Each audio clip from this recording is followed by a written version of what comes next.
Bonjour à mon auditoire. Nous sommes très heureux d'être de retour pour vous saluer de nouveau dans ce nom entièrement suffisant du Seigneur Jésus. J'espère que vous avez passé une semaine glorieuse, remplie de ses louanges et de ses bénédictions. En arrivant ce matin, j'ai rencontré un petit garçon là-bas et il m'a donné une petite plaque de l'ange gardien veillant sur deux petits-enfants. Et je ne savais pas que c'était le petit Dalton, le garçon des Dalton. Il y a quelques semaines, environ 2 semaines, un père chrétien, avait présenté une requête pour sa fille adolescente, qui n'était pas encore chrétienne, alors qu'il était dans la ligne de prière. Et le Saint-Esprit a dit, « Je te donne ton enfant. » Et la voilà ici ce matin, sauvée et baptisée au nom du Seigneur Jésus, assise sur l'estrade, exactement comme le Saint-Esprit l'avait dit. Et les autres enfants sont tous assis là autour. Je sais que la famille Dalton est heureuse. Je vois la petite dame qui a fait prier pour son bébé dimanche passé. On pensait qu'il allait mourir. Je vois qu'il est toujours avec nous ce matin. Nous sommes vraiment contents pour sa sœur. Ils pensaient qu'il avait une dystrophie musculaire, mais ce n'était pas le cas. Nous en sommes très reconnaissants. Je vois tous nos bons amis. Je me rappelle que cet homme ici qui est venu me voir pour un entretien particulier à Chautauqua une fois, je crois. J'ai pris le petit déjeuner avec vous et votre épouse et vos enfants. Oui, les enfants aussi, à Middletown. J'ai oublié ce nom. Je dis toujours Chautauqua. Beaucoup de mes bons amis, frère Charlie Cox et sœur Nelly, vous avez été pour moi comme un deuxième foyer. C'est comme vous étiez mes enfants. Je vais là-bas. Je passe la plus grande partie de mes moments de détente là-bas. C'est le meilleur chasseur d'écureuils au Kentucky quand je suis en Indiana. Et Charlie, je te le dis, j'ai vraiment hâte, j'ai vraiment envie d'aller attraper quelques perches d'Amérique et quelques perches arc-en-ciel avant de repartir là-bas. J'ai vraiment l'impression que ça ne me ferait pas de tort. Et il y a frère Parnell de Caroline du Sud, et il y en a tellement là de différents qui sont venus de différents endroits pour nous visiter. Nous n'avons pas de membres comme tels, nous avons simplement de la communion les uns avec les autres. Alors que le sang de Jésus-Christ, le Fils de Dieu, nous purifie de toute iniquité. Maintenant, nous sommes en train d'avoir une étude merveilleuse, simplement glorieuse. Je sais que moi je l'apprécie et je sais que vous tous, vous l'appréciez aussi.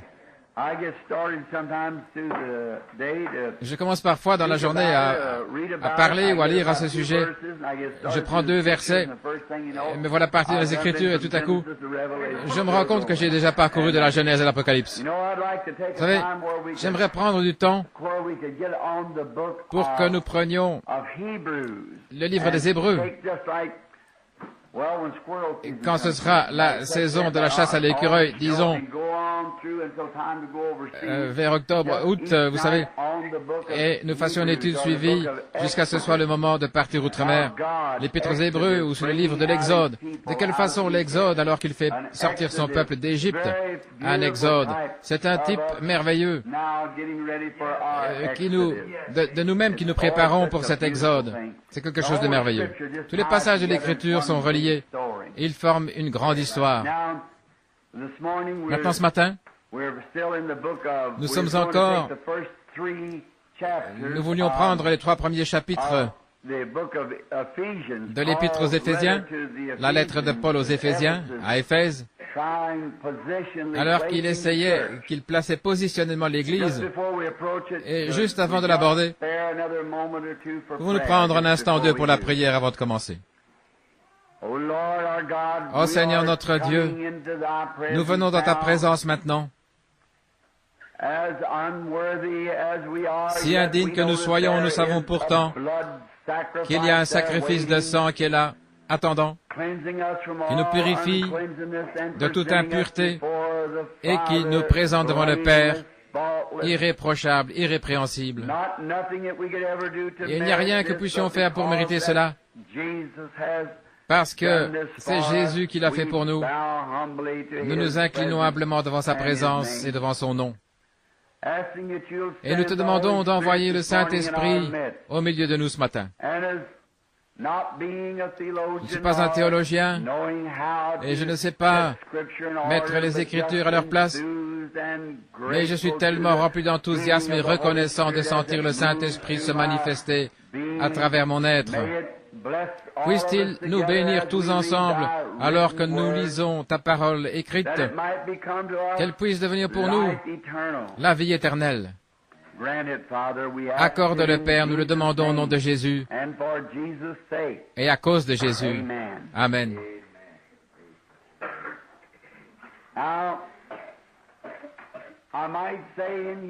Maintenant, je pourrais commencer par dire ceci. Si jamais il m'arrivait de dire quelque chose qui soit contrariant, qui ne s'aligne pas tout à fait, qui soit peut-être absolument faux par rapport à votre enseignement, ou quelque chose avec lequel vous n'êtes pas d'accord, je mets ma confiance dans le Saint-Esprit, qu'il arrangera cela d'une manière tellement accommodante, tellement douce, qu'il n'y aura personne qui sera offensé, et que ça se passera dans l'amour et dans la communion fraternelle. C'est dans cette intention-là. Et tout ceci a commencé par la prédication du dimanche passé, je crois que c'était dimanche matin, le roi rejeté. Est-ce que quelqu'un a déjà la bande? Je pense qu'ils les ont. Vous pouvez tous vous les procurer si vous voulez. Le roi rejeté. Encore quelques jours seulement et nous commencerons à Middletown dans l'Ohio. Nous aimerions que tous ceux qui prennent leurs vacances pendant cette période s'assurent bien de venir nous retrouver là, parce que nous nous attendons à passer de glorieux moments de communion à Middletown, dans l'Ohio.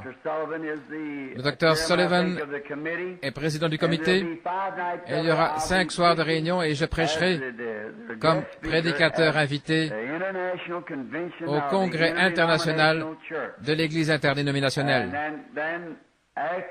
Et après ça, ce sera nos propres réunions à partir de là, et jusqu'au 12. Et nous comprenons que nous pourrons peut-être continuer encore une semaine après cela. Tout dépend de la manière dont le Saint-Esprit va conduire. Nous voulons tous être conduits par l'Esprit.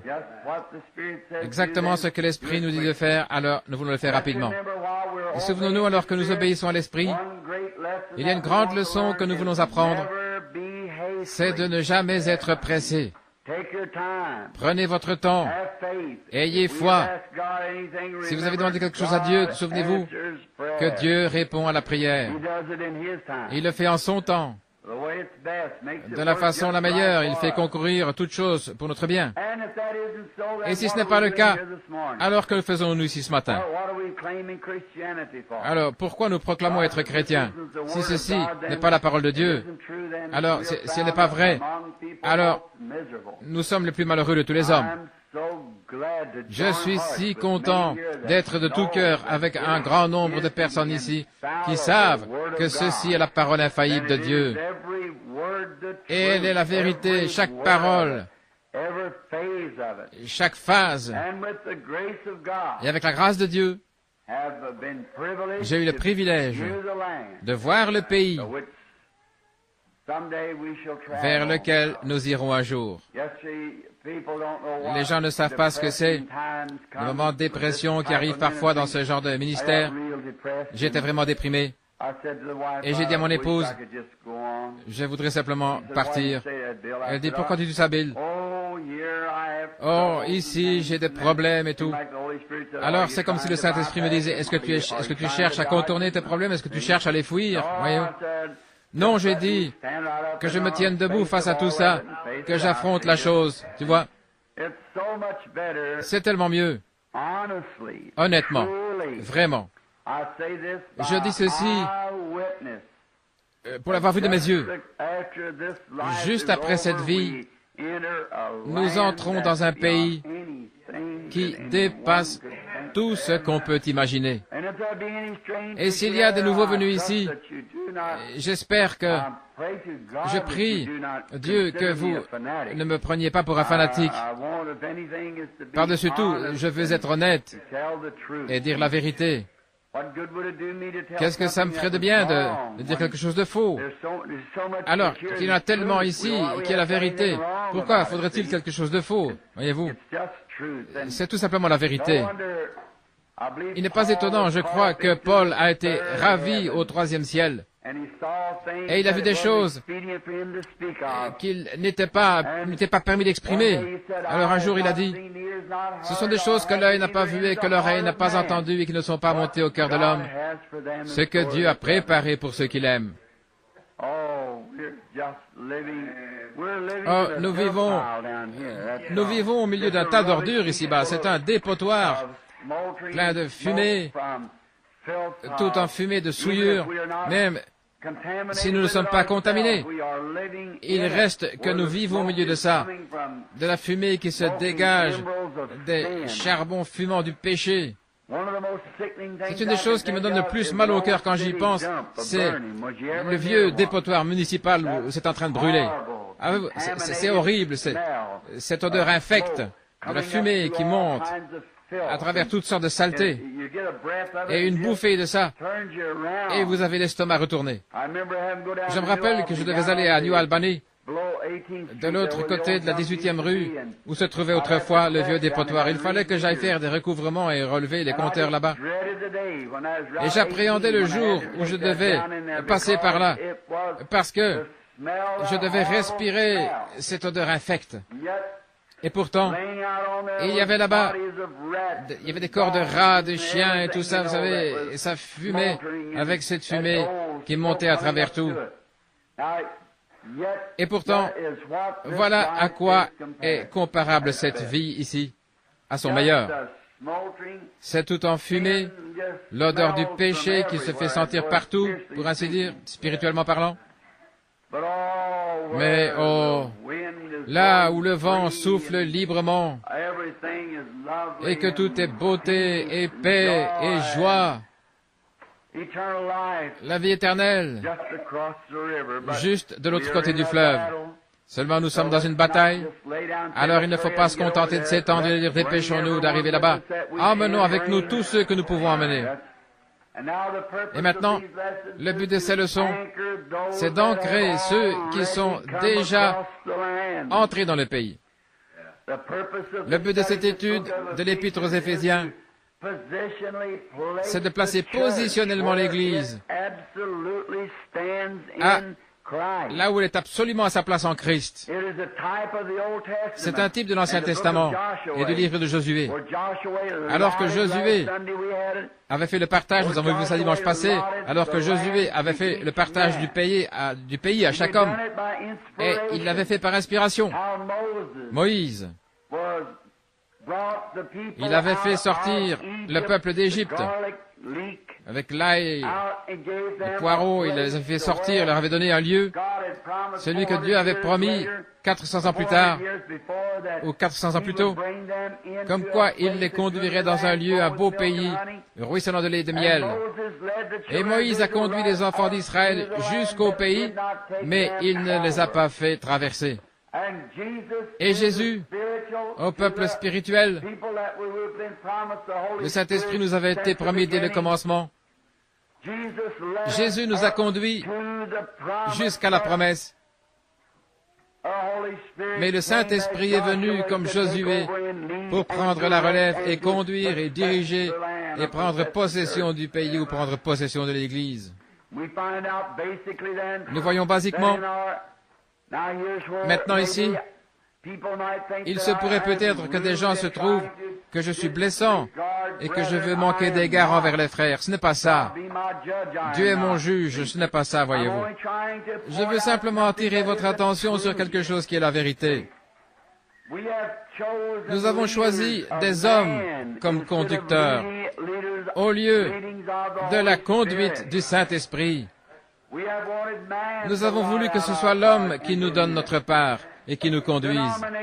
Que des dénominations, comme les méthodistes, les baptistes, les presbytériens, les luthériens, l'Église de Christ, les pentecôtistes et différentes dénominations, que ce soit une organisation qui serve d'exemple.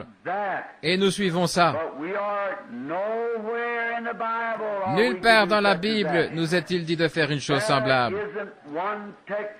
Il n'y a pas un seul passage des Écritures dans toute la Bible de Dieu où il n'ait jamais organisé l'Église,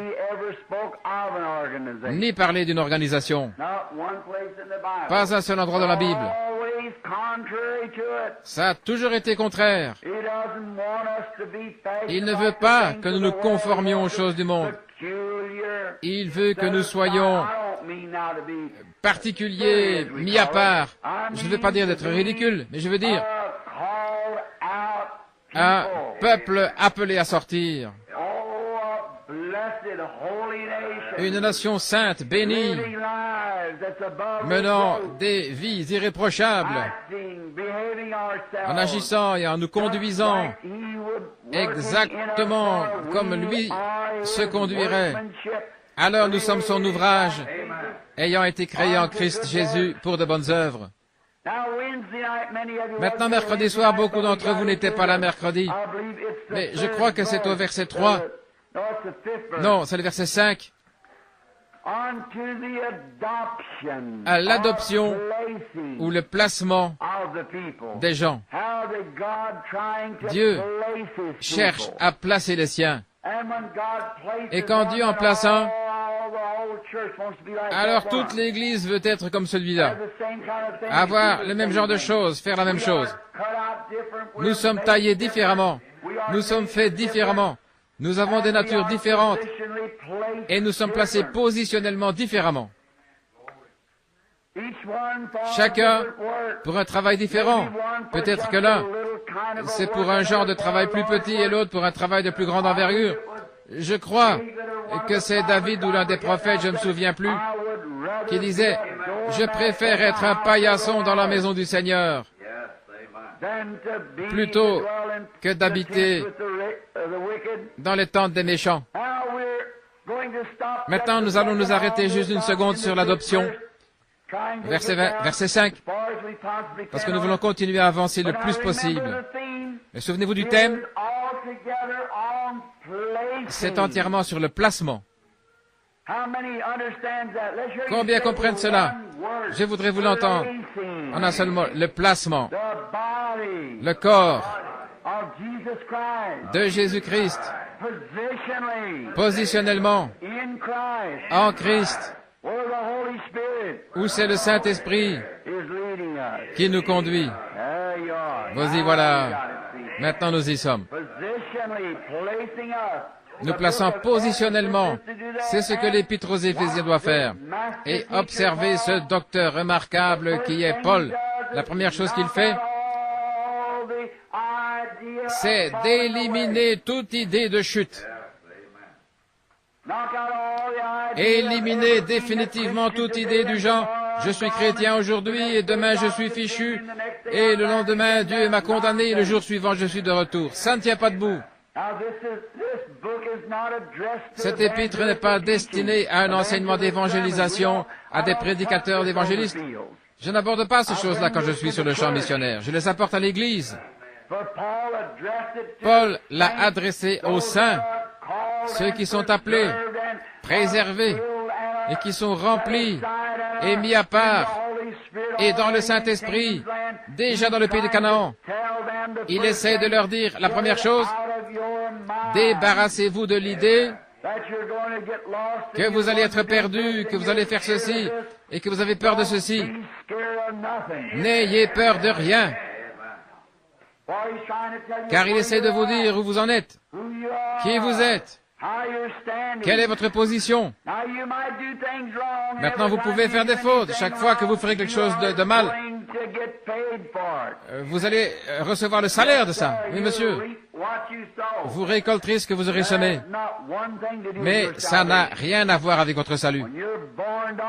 Quand vous êtes né de l'Esprit de Dieu, vous avez la vie éternelle et vous ne pouvez pas plus mourir que Dieu peut mourir. Vous faites partie de Dieu, vous êtes un fils de Dieu. Je suis né un Branham. Vous aurez beau me donner un autre nom, ça n'empêchera pas le moi du monde que je sois toujours un Branham. Je suis né un Branham, je serai toujours un Branham. Il se peut qu'un jour je sois tellement défiguré et tout déformé par l'arthrite que j'ai un accident d'automobile qui me mette en pièces, si bien que je ressemble à un animal, mais je serai quand même un Branham. Pourquoi? Il y a du sang de Branham à l'intérieur. Voilà ce que vous êtes. Et tant que Dieu a fait de vous, maintenant souvenez-vous, je ne parle pas à ceux qui sont en dehors de Christ, je parle de ceux qui sont en Christ. Comment entre-t-on en Christ? Par un seul esprit, E majuscule S-P-R-I-T, ce qui veut dire, par un seul Saint-Esprit, nous sommes tous baptisés dans un seul corps. Comment y entrons-nous? Par le baptême d'eau? Je suis en désaccord avec vous, les baptistes et l'Église de Christ. Ce n'est pas par le baptême d'eau. Ah, nullement, en aucune manière. Dans Corinthiens 12, c'est par un seul esprit, le Saint-Esprit, qui nous fait entrer dans ce corps. Et nous sommes autant en sécurité que ce corps-là est en sécurité. Dieu l'a promis. Comment Dieu pourrait-il le juger de nouveau alors qu'il est allé au Calvaire? Il est allé à Golgotha, il a été battu, meurtri, il ne pouvait pas guérir, il ne pouvait même pas prononcer un mot presque. Pourquoi? Il portait les péchés du monde sur lui. Non pas parce qu'il était un pécheur, mais il a été fait péché pour moi et pour vous. Tous les péchés du monde, à partir d'Adam jusqu'à sa venue, reposaient sur son épaule. Et ce n'est pas son Fils que Dieu punissait, il punissait le péché. Voyez-vous comment c'est horrible? Il était en train de faire l'expiation. Il était en train de pouvoir, à une issue d'échappatoire pour tous ceux dont Dieu savait par préscience qu'ils allaient venir. Nous allons en parler dans quelques minutes. Maintenant, par un seul esprit, nous sommes baptisés pour former ce corps, un seul corps qui est Christ, et alors nous sommes en sécurité pour toujours. Voilà ce qui semble faire un effet bizarre, surtout aux croyants arméniens qui croient qu'ils doivent faire quelque chose pour mériter quelque chose de méritoire. Comment est-ce que ça peut être par deux choses à la fois? C'est soit par la grâce, soit par les œuvres. C'est l'un ou l'autre. Ça ne peut pas être par la même chose, par deux choses différentes, mais par une seule chose. Je n'arrive tout simplement à voir rien d'autre que la grâce de Dieu. Voilà comment je suis fait. J'ai toujours cru dans la grâce. Pour moi, tout est grâce d'un bout à l'autre. Même dans ma vie, quand j'étais un garçon, je ne voyais rien d'autre que la grâce, la grâce. Il disait, gratte-moi le dos et je te gratterai le dos. Eh bien, c'est une expression terrible. Mais moi, que vous me grattiez le dos ou pas, ça m'est égal. Si vous en avez besoin, eh bien, je vous gratterai le dos de toute façon. C'est la grâce, voyez-vous. La grâce qui agit par l'amour. Si vous en avez besoin, peu importe que vous n'avez jamais rien fait pour moi, que je n'ai absolument rien à voir avec vous, si vous en avez besoin, eh bien je le ferai quand même. C'est la grâce. Parce que vous en avez besoin. J'avais besoin du salut. Il n'y avait rien qui puisse me sauver. Il n'y avait rien que je puisse changer à mon sort. Je ne pouvais pas me sauver du tout. Mais j'avais besoin du salut parce que je croyais qu'il y avait un Dieu. Et Dieu a envoyé son Fils dans une chair semblable à celle du péché pour qu'il souffre à ma place. Et j'ai été sauvé par grâce, par elle seule. C'est par elle seule que j'ai été sauvé. Il n'y a absolument rien que j'aurais pu faire pour me sauver.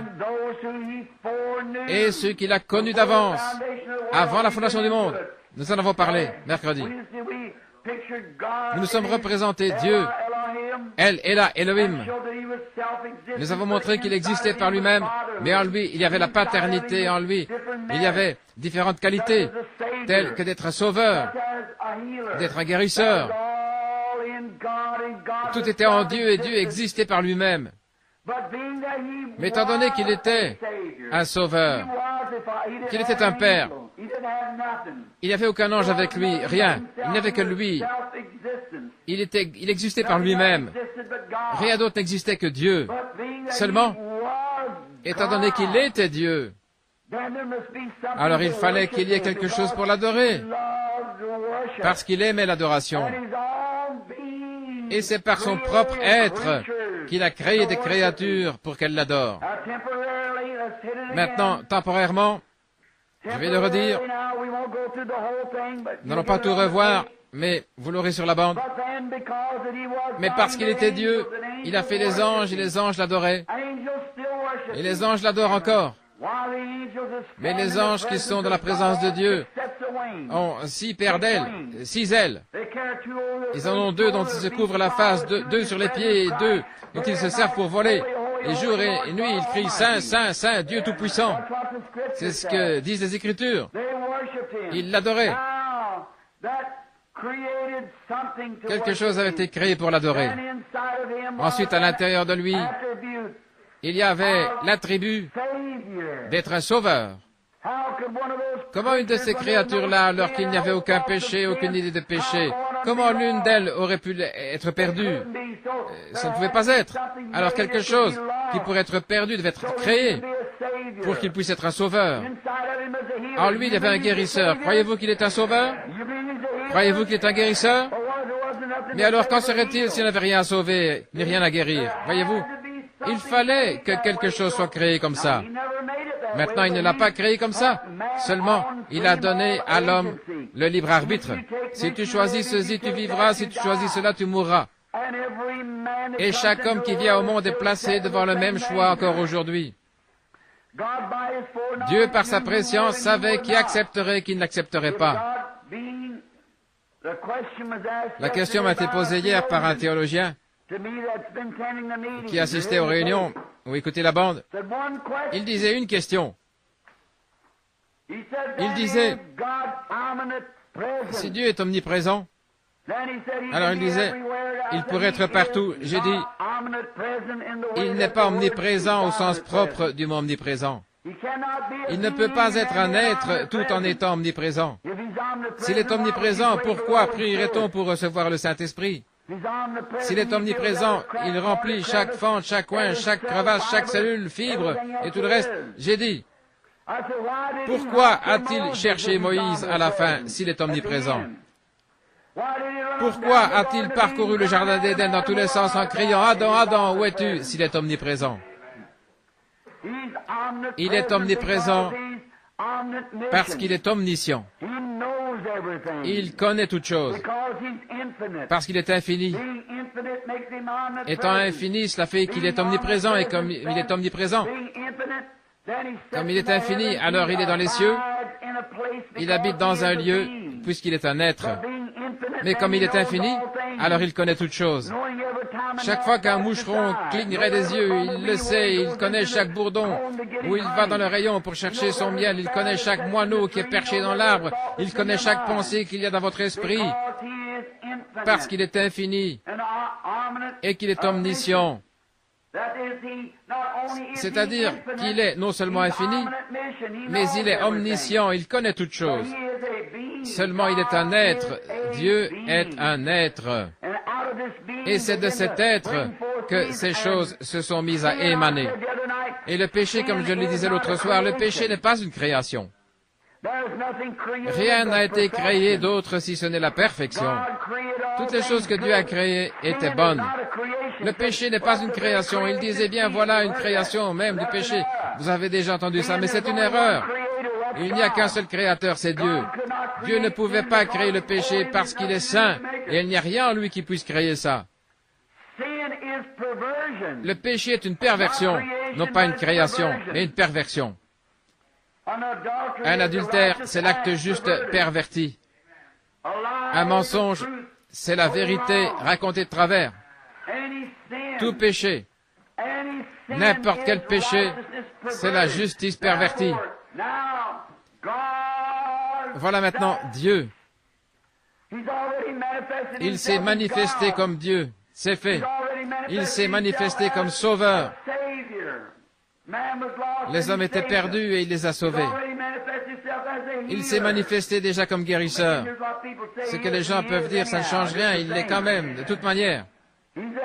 Il est un guérisseur, il est un sauveur, il est Dieu, il est éternel. Et il a un but, et son but, c'était au commencement de faire des créatures qui l'aimeraient et qui l'adoreraient. Alors il a fait des créatures, et ces créatures sont tombées. Et là, Dieu, comme il est infini, il a parcouru tout le cours du temps et il a vu tous les hommes qui seraient sauvés. Tous les hommes. Il le savait par préscience. Par conséquent, s'il savait par préscience qui serait sauvé et qui ne serait pas sauvé, il pouvait prédestiner. Alors, le mot n'est pas si terrible après tout, n'est-ce pas? Il pouvait prédestiner, puisqu'il savait qui serait sauvé et qui ne le serait pas. Par conséquent, pour s'approprier ceux qui allaient être sauvés, il devait faire une offrande propitiatoire pour leurs péchés. C'est seulement quelques versets plus loin. On va y arriver. Il nous a prédestinés à la vie éternelle, car il savait qu'il y en aurait qui renonceraient à tout. Peu importe combien les enfants du monde considéreraient la chose avec indifférence, pour eux ça ne changerait rien, parce qu'ils étaient des enfants de Dieu. Et il les a appelés, et il a envoyé Jésus, afin que son sang soit une expiation, le sang d'expiation, qui agisse comme une offrande propitiatoire, comme acceptation ou comme purification. Un processus de purification qui continuellement, pas simplement une fois à une réunion de réveil, mais il est toujours vivant pour intercéder et qui fait que le chrétien reste pur jour et nuit. Il y a le sang de Jésus-Christ qui fait que nous sommes acceptés par la croix là-bas, dans la présence de Dieu, qui nous purifie constamment, jour et nuit, de tout péché. Et nous sommes gardés en sécurité. Gardés comment? Par le Saint-Esprit. Gardés dans le corps du Seigneur Jésus en sécurité. Celui qui entend mes paroles et qui croit, celui qui m'a envoyé à la vie éternelle et ne viendra jamais en jugement, mais il est passé de la mort à la vie. Plus de jugement. Le chrétien n'ira jamais en jugement. Christ y est allé pour lui. Mon avocat a pris ma place. Il a plaidé ma cause comme quoi j'étais ignorant. Il a dit au Père que je n'étais pas digne, que j'étais ignorant, mais qu'il m'aimait et qu'il avait pris ma place et il a plaidé ma cause et aujourd'hui je suis libre. Oui, monsieur. Et il a versé son sang là-bas comme offrande pour notre péché. Vous vous souvenez mercredi? Les chrétiens pêchent, mais un pécheur ne peut pas pécher. Un pécheur ne pêche pas parce qu'il est un pécheur. Il est simplement un pécheur dès le départ, un point c'est tout. Tenez par exemple le dos de ce livre. Il est noir. Dans quelle proportion est-il noir? Il est tout noir. Il n'y a aucune partie blanche dessus, il est tout noir. Vous dites, cette partie-ci, non, pas du tout, il est tout noir. Il est tout noir. C'est comme ça qu'il est un pécheur. Il est simplement condamné dès le départ. Et vous dites, mais disons qu'il commette adultère, disons qu'il viole une femme, disons qu'il joue à des jeux d'argent et s'il abat quelqu'un, ça c'est pas notre affaire. Ce n'est pas notre affaire. Il y a des lois chez nous pour s'occuper de ça. Nous ne sommes pas des réformateurs. Nous sommes des prédicateurs de l'Évangile. Nous ne le condamnons pas à cause de ce qu'il a fait. Nous ne le condamnons pas parce qu'il a commis adultère. Nous le condamnons parce qu'il est un pécheur. S'il était un chrétien, il ne ferait pas ça. C'est exact. S'il avait été changé, il ne ferait pas ça. Mais c'est parce qu'il est un pécheur. Voilà, c'est ce qui lui fait faire ces choses-là. Voilà, vous, les légalistes, vous perdez là votre point d'appui. Oui, monsieur, frère, permettez-moi de vous le dire. Ce n'est pas par les œuvres, mais c'est par la grâce que nous sommes sauvés et par le moyen de la foi. Or là, je ne condamne pas les frères légalistes, ce sont mes frères et ils seront là tout autant que les autres. Parce que Dieu a prédestiné son Église à être là. Mais ce qu'il y a, vous tenez les gens dans un état de déchirement continuel, si bien qu'ils ne savent pas. Aujourd'hui, eh bien, peut-être que, faites-leur donc savoir, tant qu'ils ont le désir des choses du monde, ils ne sont pas dans la course pour commencer. Je ne vis pas de manière fidèle à mon épouse parce que je pense qu'elle pourrait divorcer. Je suis fidèle à mon épouse parce que je l'aime. C'est une position légale que nous avons prise, que nous nous aimons l'un l'autre. Tout d'abord, ça doit être l'amour. Je l'aime.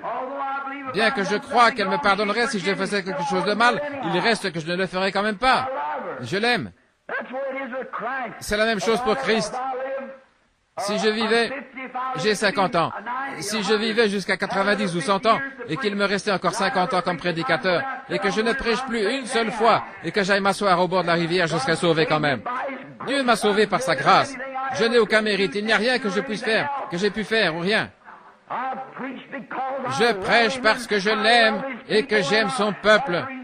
Et c'est ce qui me fait savoir que je suis passé de la mort à la vie parce que je les aime et que je vais à leur recherche, peu importe dans quel état ils sont, je vais à leur recherche de toute manière.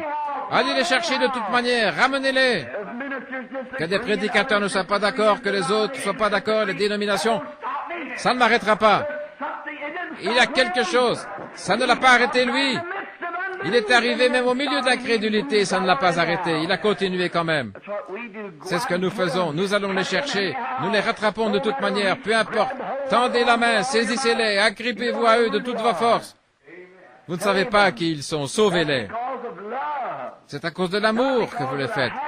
Non pas parce que je suis obligé de le faire, mais parce que j'aime. Parce que vous aimez. Vous dites, il faudrait que j'aille redresser la situation avec cette femme. Mais je vais te dire tout de suite, je pense, parce que je vais à l'église, il faudrait que j'aille redresser ça. Non, non, c'est vous qui devriez vous redresser d'abord. Voyez, si vous n'avez pas l'amour de Dieu dans votre cœur, quelque chose qui vous fait savoir que vous avez tort, alors redressez la situation avec Dieu.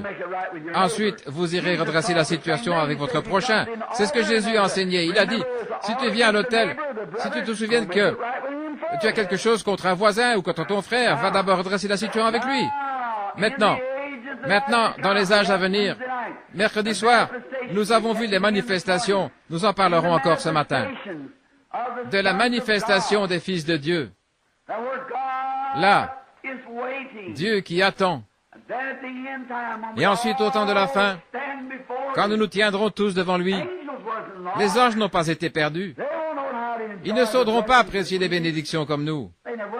Ils n'ont jamais été perdus. Mais moi, je sais d'où je viens. Je sais de quelle pierre j'ai été taillé, un pécheur. Vous savez à partir de quoi vous avez été taillé. Alors, une fois que nous sommes retrouvés, alors nous pouvons nous tenir devant Dieu. Quel beau jour ce sera. Ensuite, l'adoption, le placement. Maintenant, Dieu est à l'œuvre. Si je peux vous montrer ceci, ensuite nous allons nous y mettre. Maintenant, le verset 5. Nous ayant prédestinés à l'adoption par Jésus-Christ, selon son propre bon plaisir de sa volonté. C'est le plaisir de Dieu de faire sa volonté. L'adoption, le placement. Maintenant, qu'est-ce qu'il fait? Il place son Église. Tout d'abord, il a appelé son Église, méthodistes, presbytériens, les luthériens, les baptistes. Il les appelle. Ensuite, qu'est-ce qu'il a fait? Il a envoyé le Saint-Esprit. Il leur a donné le baptême du Saint-Esprit. Vous les pentecôtistes, je voudrais que vous sortiez ça de votre cœur. La Pentecôte n'est pas une dénomination. La Pentecôte est une expérience. C'est le Saint-Esprit. Ce n'est pas une organisation. Vous ne pouvez pas organiser le Saint-Esprit. Il ne le permettra pas. Vous avez une organisation à laquelle vous donnez ce nom-là, mais le Saint-Esprit se retire et vous laisse là, à l'endroit où vous êtes, alors que lui, il continue tout simplement à avancer. La Pentecôte n'est pas une organisation. La Pentecôte est une expérience. Et donc Dieu a donné à ses enfants la nouvelle naissance par le baptême du Saint-Esprit. Ils en sont venus tout près quand ils se sont purifiés chez les Nazaréens, les pèlerins de la sainteté. Ensuite, ils ont fait l'expérience de la Pentecôte, ou du baptême du Saint-Esprit, de la restauration des dons.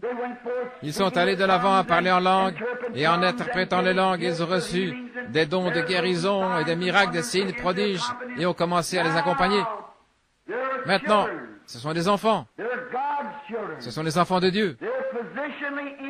Ils sont positionnellement en Christ. Ils sont devenus des enfants par naissance. Et la nouvelle naissance et la conversion elle-même, c'est le Saint-Esprit. Vous n'êtes même pas encore convertis avant d'avoir reçu le Saint-Esprit. C'est ce que disent les Écritures. Jésus a dit à Pierre, demandez à n'importe qui, lisez les Écritures. Il avait été justifié en croyant au Seigneur Jésus. Il était devenu un disciple, un apôtre. Jésus lui a donné les clés du royaume. Et dans Jean 17, 17, il les a sanctifiés, il leur avait donné le pouvoir, les avait envoyés chasser les démons et tout. Il les a sanctifiés. Sanctifie-les, Père, par ta vérité. Ta parole est la vérité. Je me sanctifie moi-même à cause d'eux.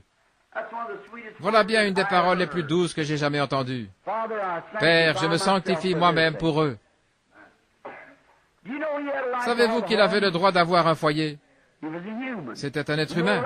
Savez-vous pourquoi il avait le droit d'avoir une épouse? C'était un homme. Il avait le droit d'avoir toutes ces choses-là. Mais il a dit, Père, je me sanctifie moi-même. Pour eux, à cause d'eux. Je me sanctifie moi-même. Hier, je parlais à un jeune prédicateur. Je vais aller prêcher à son église dans quelques soirs, là-bas, sur la route. Et je m'informais au sujet de quelque chose. Il disait, oui, frère Branham, messieurs de mon assemblée, la plupart ne croient pas à ça. J'ai dit, est-ce que la plupart d'entre eux sont légalistes? Oui. Le frère, lui, ne le croit pas comme ça. Mais il a dit, à cause d'eux, c'est pour eux. Oh, j'avais envie de lui sauter au cou. Voyez-vous, à cause d'eux. Je me sanctifie moi-même pour eux. Oh, Jésus qui a formé 12 hommes pour que ces 12 hommes-là puissent porter l'Évangile au monde. Et il a dit, c'est pour eux que je me sanctifie. Faites-le pour votre voisin, pour quelqu'un d'autre. Ne faites pas de votre liberté un voile, a dit Paul, mais sanctifiez-vous. Conduisez-vous dans le voisinage comme un vrai chrétien devrait se conduire. Dans vos rapports, si vous rencontrez votre ennemi, sanctifiez-vous pour lui. Vous ne savez pas ce que vous pourriez faire. Maintenant, placez le Fils. Tout d'abord, après que le Fils soit arrivé, alors il était un fils, mais ensuite, c'est son comportement qui le mettait en position de l'adoption. S'il se conduisait correctement ou pas. Le pentecôtisme, maintenant souvenez-moi, permettez-moi de démontrer que la Pentecôte n'est pas une dénomination. Combien y a-t-il de baptistes ici qui étaient baptistes et qui ont reçu le Saint-Esprit? Levez la main. Oui. Combien y a-t-il de méthodistes ici qui ont reçu le Saint-Esprit? Levez la main. Combien y a-t-il de Nazaréens ici qui ont reçu le Saint-Esprit? Levez la main. Presbytériens qui ont reçu le Saint-Esprit. Voyez? Les luthériens. D'autres dénominations qui ne faisaient pas partie de la Pentecôte du tout, qui faisaient simplement partie d'une dénomination, qui ont reçu le Saint-Esprit. Levez la main. Alors la Pentecôte n'est pas une dénomination, c'est une expérience. Donc Dieu vous a fait entrer dans le corps de Christ. Maintenant, qu'est-ce qu'il fait? Après que vous ayez fait vos preuves, que vous êtes sanctifiés par votre bonne conduite, que vous êtes obéissants au Saint-Esprit, sans tenir compte de ce que le monde peut dire. Je vais frotter très fort là, oui. Je ne veux pas être blessant. S'il vous plaît. Non, non, vraiment pas. Ne pensez pas que je suis malveillant, je ne veux pas l'être.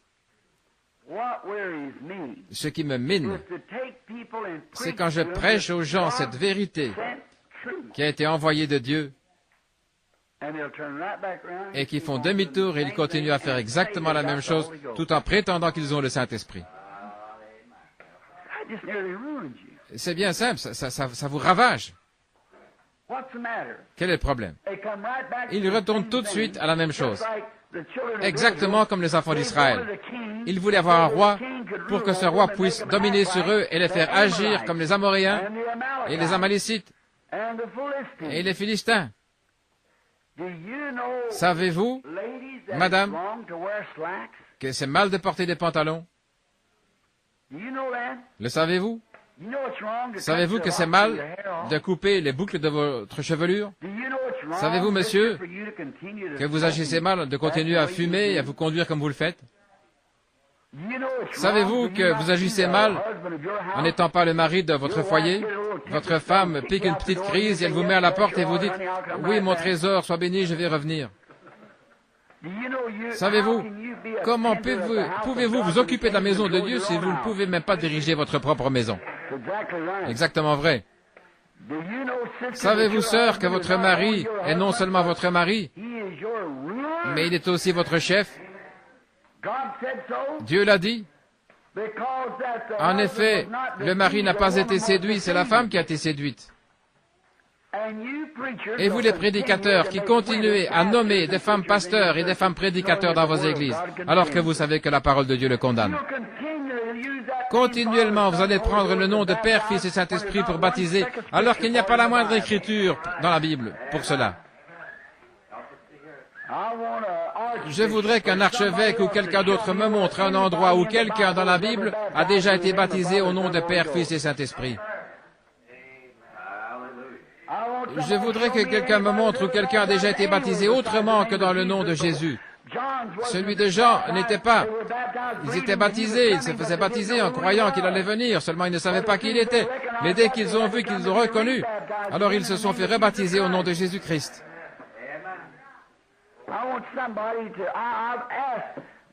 J'ai demandé aux assemblées de Dieu, aux autres prédicateurs, aux baptistes, aux presbytériens et tout.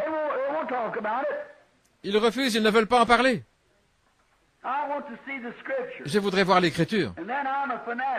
Et alors, c'est moi le fanatique. C'est moi qui suis fou, c'est moi qui ai perdu la raison, je suis dingue.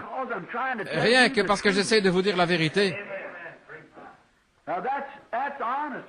Mais ça, je vous parle honnêtement, les frères. Si un homme se donne à Dieu, il faut vous donner complètement à Dieu, de fond en comble. Vous êtes mis à part, vous êtes une créature différente. Il y a beaucoup d'appelés, mais peu d'élus. Oui, il y a beaucoup de gens qui sont appelés. On en appelle dans son cœur, oui, je crois que Dieu m'aime, je le crois. Mes frères, vous serez tout aussi perdus que les autres.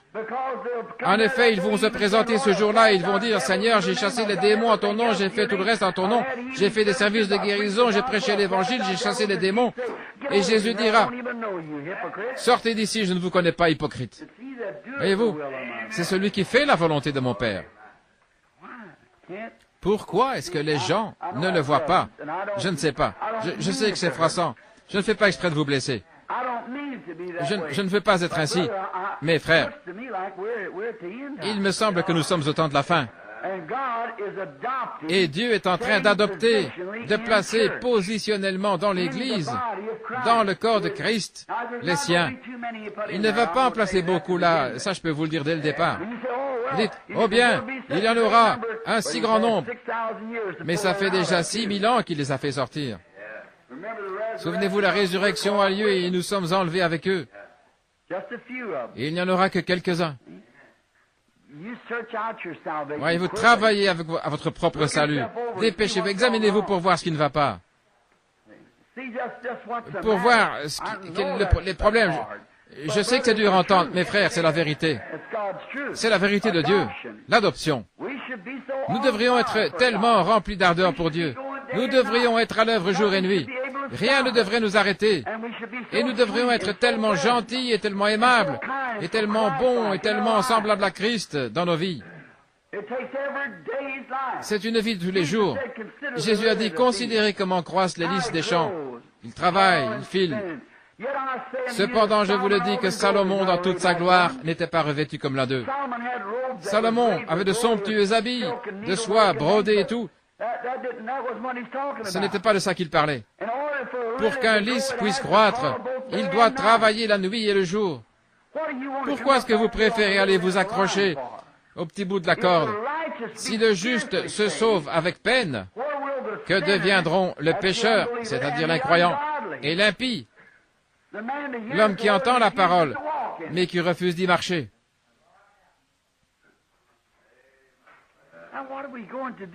Qu'allons-nous faire? Ceci est notre Église. Il y a peut-être 4 ou 5 nouveaux venus parmi nous. Mais ceci, c'est l'Église. Je suis en train de vous donner un enseignement. C'est enregistré. Et je veux que les gens qui écouteront les bandes se rappellent que ceci, c'est pour mon Église.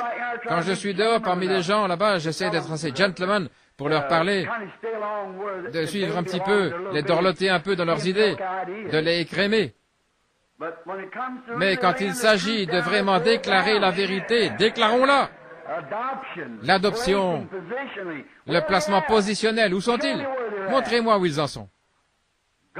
Dieu, qui appelle ses enfants, les met à part, par la manifestation, ils n'ont pas besoin d'en dire un mot. Vous voyez qu'il s'est passé quelque chose.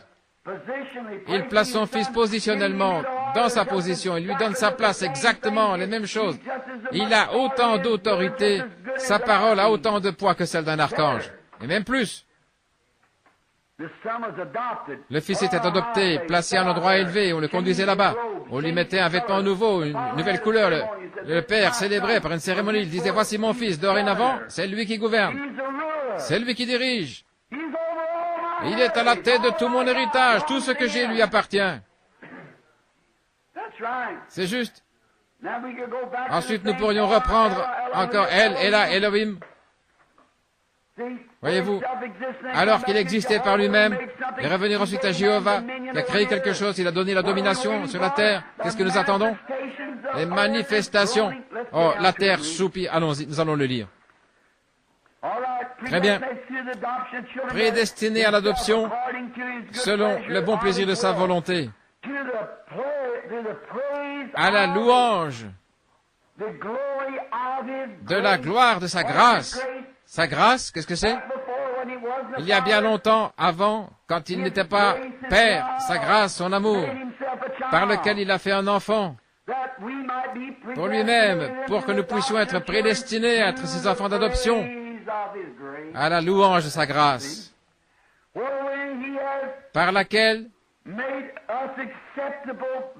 il nous a rendus acceptables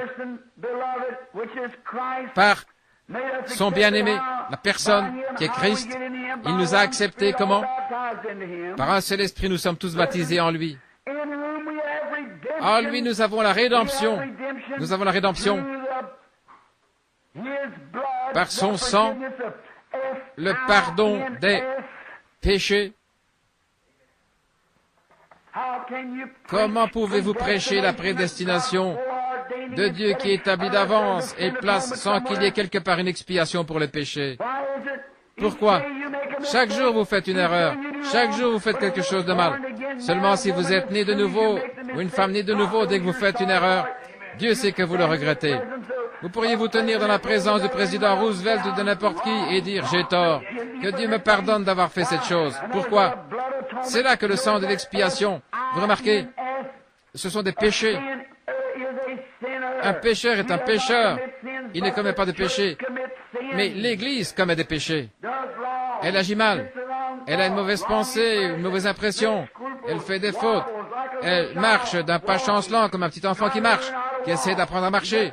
Il ne sait pas encore comment marcher, parce que c'est un petit garçon. Mais il y a une main qui descend vers nous, qui se tend vers nous.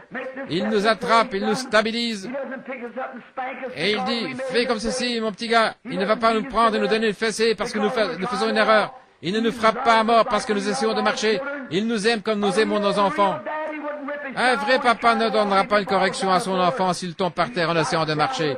Il va lui tendre la main, une main forte, il va le relever, et il va le prendre avec ses deux mains et lui dire, c'est comme ceci que tu dois faire, fiston, marche comme ceci. C'est comme ça que Dieu fait pour son Église. Il lui tend la main, il le prend dans ses bras. Il le relève et dit, marche comme ceci, fiston. Écoute, ne le dis pas comme ça, dis-le ainsi. Peu importe ce que l'Église dit, ce que celui dit, ou celui-là, fais comme ceci. Comme ceci. C'est ceci qu'il faut. Si ma parole... Tiens-toi ma parole, marche avec elle. Peu importe ce que les autres peuvent dire. Toi, tiens-toi ma parole. C'est comme ça que tu dois faire tes pas. Nos péchés. Un amour qui a expié nos péchés. Sinon, nous n'aurions jamais de chance. Comment nous pourrions vraiment nous ancrer là, à ces paroles-là, selon la richesse de sa grâce,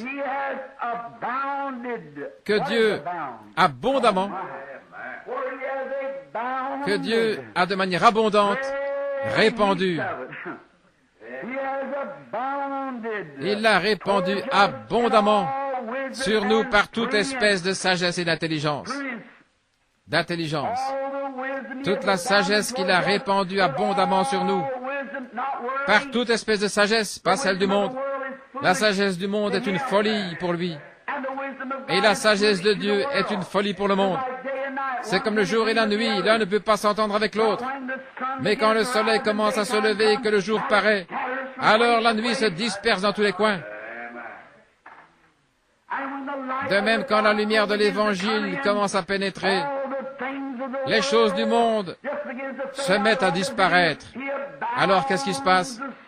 Il répand abondamment la lumière du soleil sur ses enfants, qui marchent dans l'Esprit, conduits par l'Esprit de Dieu, remplis de l'abondance de sa grâce, par toute espèce d'intelligence et de sagesse, d'entendement, et avec la perspicacité pour savoir de quelle manière marcher. Si vous voyez ce que c'est mal, alors soyez prudents dans ce que vous faites, dans votre façon d'agir. Voyez-vous, vous êtes prudents dans votre façon de l'aborder. Soyez vraiment prudents. Regardez de près comment aborder la chose. Prudent comme le serpent, simple comme la colombe. C'est ce que Jésus a dit. Oh, ce sont des pépites, mes amis.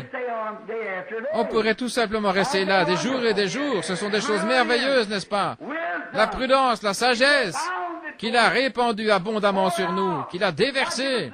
Il ne nous a pas donné une petite cuillère, mais il a pris une grande pelle et il en a envoyé comme ça continuellement.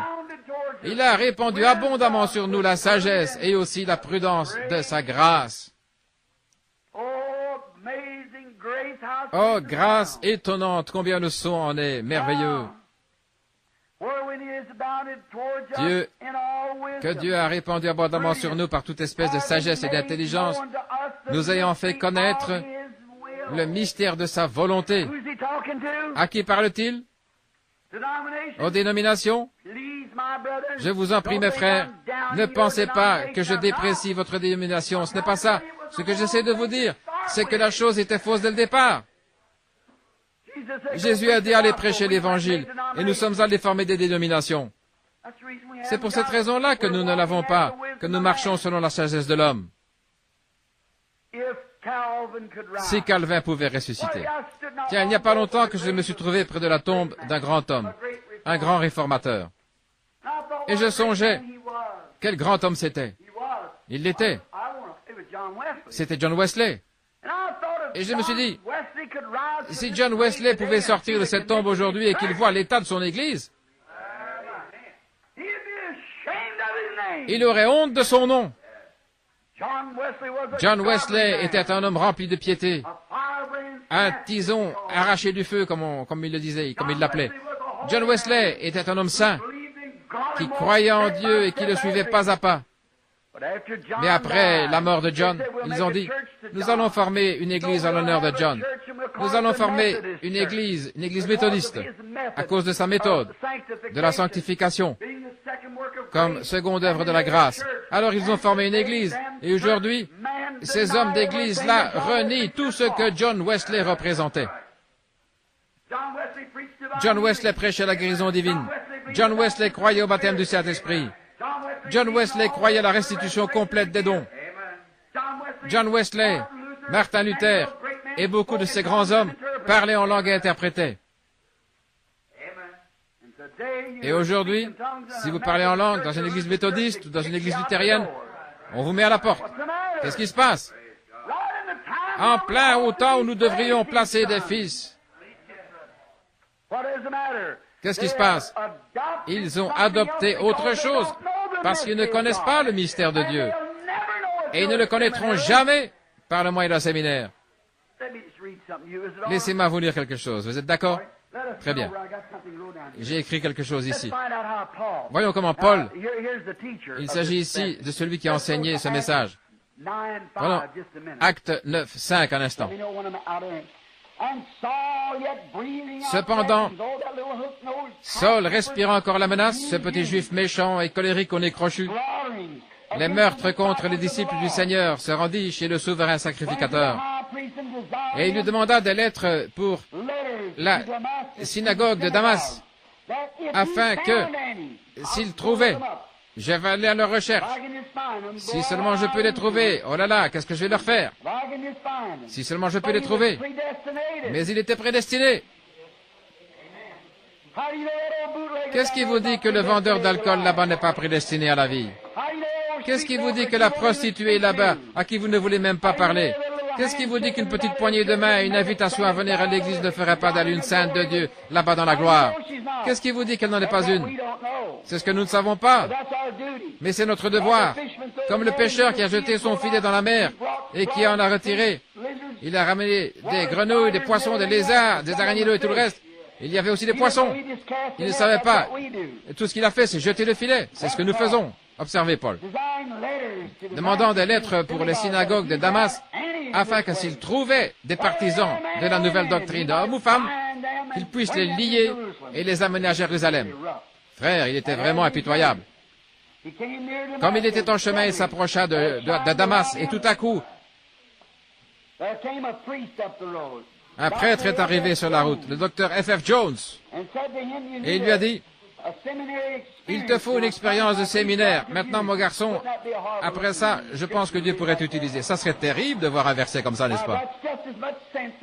Mais ça tient autant debout, je ne dis pas ça pour plaisanter, ça tient autant debout que ce que nous en faisons aujourd'hui.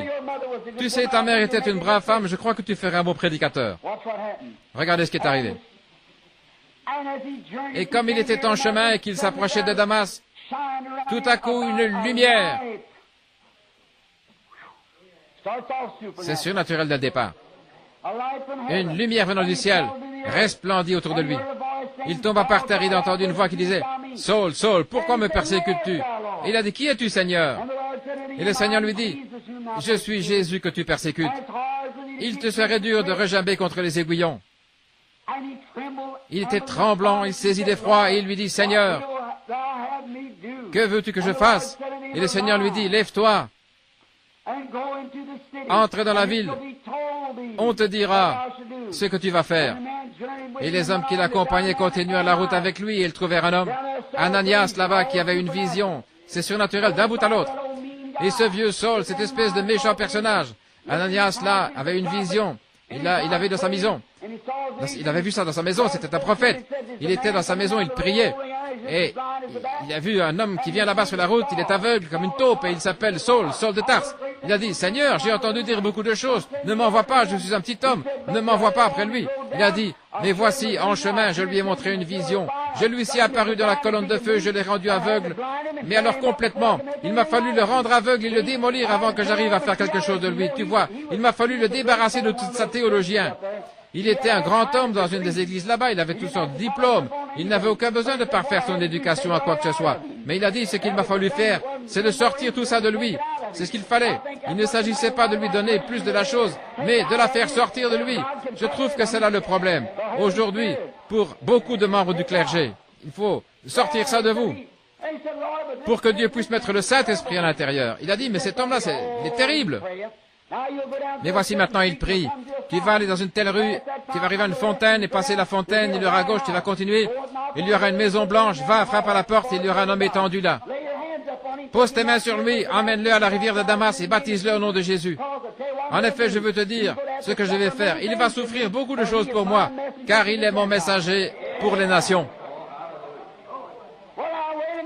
Eh bien, attends une minute, Seigneur. Quelle école devrais-je lui conseiller? Je vais vous dire ce que nous allons faire. Lisons dans Galates. Voyons ce qu'il en est. Galates 1, verset 10. Voyons à quelle école Paul est allé.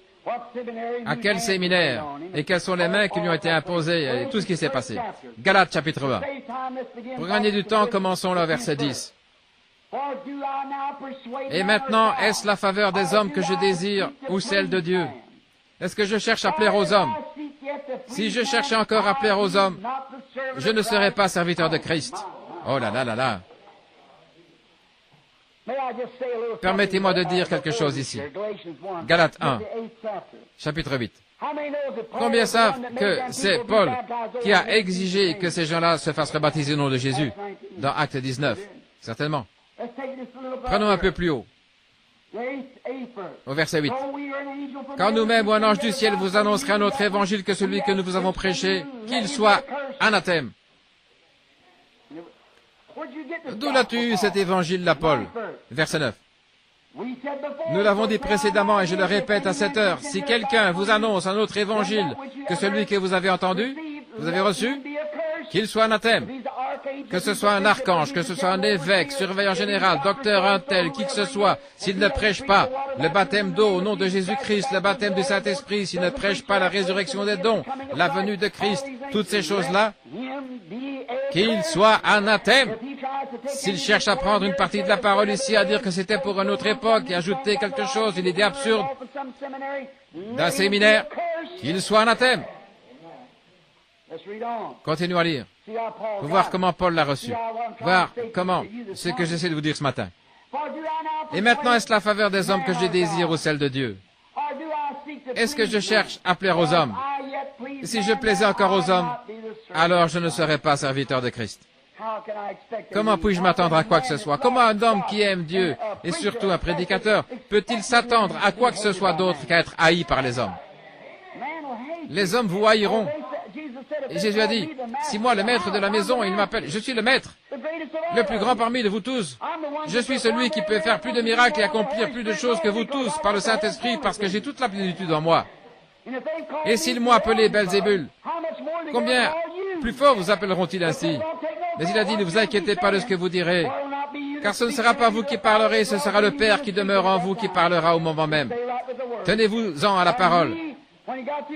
Et quand il a achevé d'écrire le livre, il a dit, « Quiconque retranchera un seul mot de ce livre, ou y ajoutera un seul mot, il sera retranché du livre de vie. » Que Dieu nous aide à nous y tenir. Maintenant, verset suivant. Laissez-moi lire rapidement. Je vous déclare, c'est-à-dire je vous retrouverai au jugement avec ceci. Je vous déclare, frères, que l'évangile qui a été annoncé par moi n'est pas de l'homme. Je ne suis ni méthodiste, baptiste, presbytérien, pentecôtiste, ce n'était pas de l'homme. Car je ne l'ai ni reçu ni appris d'un homme. Ça ne m'a pas été enseigné. Je n'ai jamais reçu d'un homme, d'un séminaire, d'aucun docteur, d'aucun théologien ou d'une maison d'enseignement. Je ne l'ai jamais reçu ainsi. Je ne l'ai jamais enseigné ainsi. Je ne l'ai jamais trouvé comme ça. Comment est-ce venu Paul? Ni appris d'un homme, mais par une révélation de Jésus-Christ. Quand Christ s'est révélé à moi, m'a révélé qu'il était le Fils de Dieu. Quand cette colonne de feu est descendue sur moi ce jour-là, et j'ai dit, « Qui es-tu, Seigneur ?» Il a dit, « Je suis Jésus. » Maintenant, je vais vous montrer ce qui lui est arrivé. À l'heure actuelle, si un homme recevait une expérience, il voudrait lui faire apprendre le grec pendant 10 ans, lui faire apprendre autre chose pendant 10 autres années, et il serait fini à ce moment-là. Regardez. Je n'ai pas reçu d'un homme, ni appris, mais par la révélation de Jésus-Christ. Vous avez su, en effet, quelle était autrefois ma conduite dans le judaïsme. J'étais un grand docteur. Oh là là, j'avais tout ce qu'il fallait. Il avait été l'élève de Gamaliel, le plus grand docteur qu'il y avait dans le pays. Combien savent que Gamaliel était l'un des plus éminents docteurs? Oui. Ma religion judaïque, oh là là, je la connaissais par cœur, je savais tout réciter, le credo des apôtres et toutes ces choses. Je savais réciter toutes les prières du matin et bénir les gens, voyez. Comment je persécutais alors à outrance et ravageais l'Église de Dieu. Et comment j'essayais d'arrêter cette bande de saints comédiens. Voyez. Et comment j'étais plus avancé dans le judaïsme, j'étais un homme important. Oh vraiment, j'étais avancé, je leur ai montré que je pouvais les écraser, car j'ai tué Étienne et j'ai fait tout un tas d'autres choses. Tout ce que j'ai fait. Ils persécutaient à outrance. Comme j'étais plus avancé dans le judaïsme que beaucoup de ceux de mon âge et de ma nation, étant animés d'un zèle excessif pour la tradition de leur père. Maintenant, souvenez-vous pas pour la parole de Dieu, mais pour la tradition de leur père, la tradition de l'Église, autrement dit. J'imagine que j'étais méthodiste jusqu'à la moelle, que j'étais baptiste jusqu'à la moelle, pentecôtiste. Ah oui, moi je veux être Dieu jusqu'à la moelle. Voyez-vous? Très bien. La tradition de mes pères. Mais lorsqu'il a plu à Dieu, oh là là, Paul, tu y viens, oh là, qui m'a mis à part dès le sein de ma mère, qui m'avait fait naître dans ce monde et qui m'a appelé par sa grâce, de révéler en moi son Fils. Comment ça? Le Saint-Esprit en moi. Il a plu à Dieu de me prendre, lui qui m'avait mis à part dès le sein de ma mère, de me donner le Fils, c'est-à-dire le Saint-Esprit, sous la forme de l'Esprit en moi, pour qu'il se révèle en moi. Oh là là. Oh, je crois que j'ai envie de crier là. Laissez-moi vous dire, frère, lorsqu'il a plu à Dieu,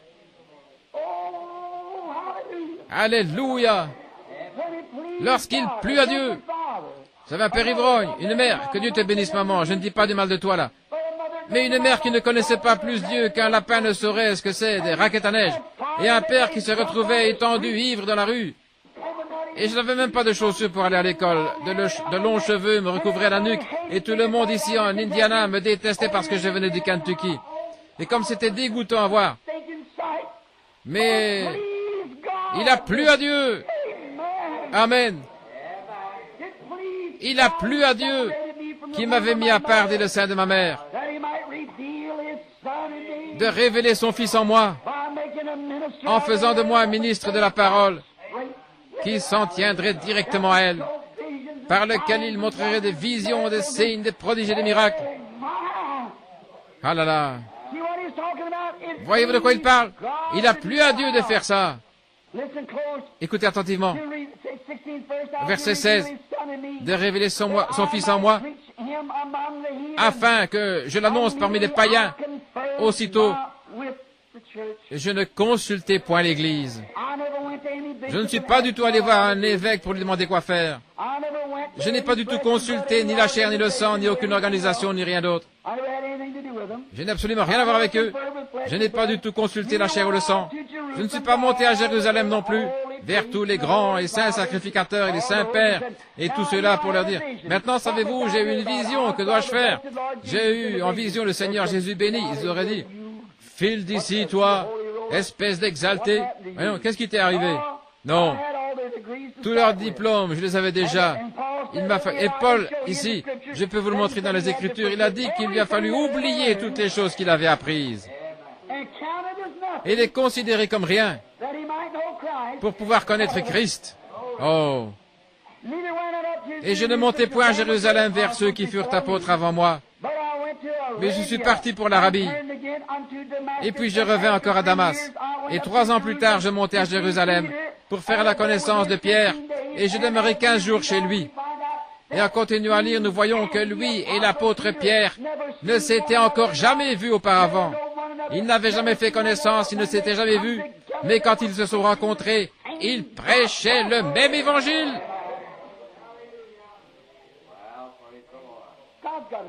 Dieu a une école. Oui. Ici, il y avait Pierre qui était là le jour de la Pentecôte, disant, repentez-vous chacun de vous, et soyez baptisés au nom de Jésus-Christ pour la rémission de vos péchés, et vous recevrez le don du Saint-Esprit. Philippe a dit, oh, comme c'est glorieux, moi aussi je dois faire quelque chose. J'ai reçu un appel pour la Samarie, il est allé, il s'est mis à témoigner dans la rue, Et tout à coup, une personne malade est arrivée, il lui a posé les mains, et le voilà qui se met à sauter, à bondir. Il dit, gloire à Dieu, ça y est. Il s'est mis à avoir une réunion glorieuse. Il a dit, il vous faut tous le Saint-Esprit. Vous devez être baptisés au nom de Jésus. Alors il les a tous emmenés là-bas, il les a tous baptisés au nom de Jésus. Et il a dit, viens Pierre, impose-leur les mains ici, et ils ont reçu le Saint-Esprit. Pierre, là, dans la maison de Corneille, la même chose. Paul ne l'avait même jamais vu, et il n'avait jamais entendu parler de lui. Mais il a traversé les contrées supérieures d'Éphèse, et il a rencontré quelques disciples. Il a rencontré un prédicateur baptiste, c'est bien ce qu'il était, Apollos, un homme de loi, converti, intelligent, brillant, qui se servait de l'Ancien Testament pour prouver que Jésus était le Fils de Dieu, oui. Un homme intelligent, il jubilait, ils étaient dans la joie. La Bible le dit. Lisez les chapitres 18 et 19 des Actes et vous verrez que c'est comme ça. Ils étaient dans la joie, ils dansaient dans l'esprit, ils couraient partout, vous savez. Paul a dit, mais avez-vous reçu le Saint-Esprit depuis que vous avez cru? Et vous, les frères baptistes, qui essayez de faire avaler ça aux gens, de leur dire que le texte grec dit, avez-vous reçu le Saint-Esprit quand vous avez cru? Je vous mets au défi de m'apporter le texte grec. J'ai le texte grec original dans ma possession. J'ai aussi l'araméen et l'hébreu. Dans chacun d'eux, il est dit, avez-vous reçu le Saint-Esprit depuis que vous avez cru? C'est par la foi que vous êtes sauvés. Votre foi en Dieu. Le sang vous garde pur du péché parce qu'il agit comme sacrifice. Le sang ne vous sauve pas, le sang vous garde pur. Vous êtes sauvés, comment dites-vous?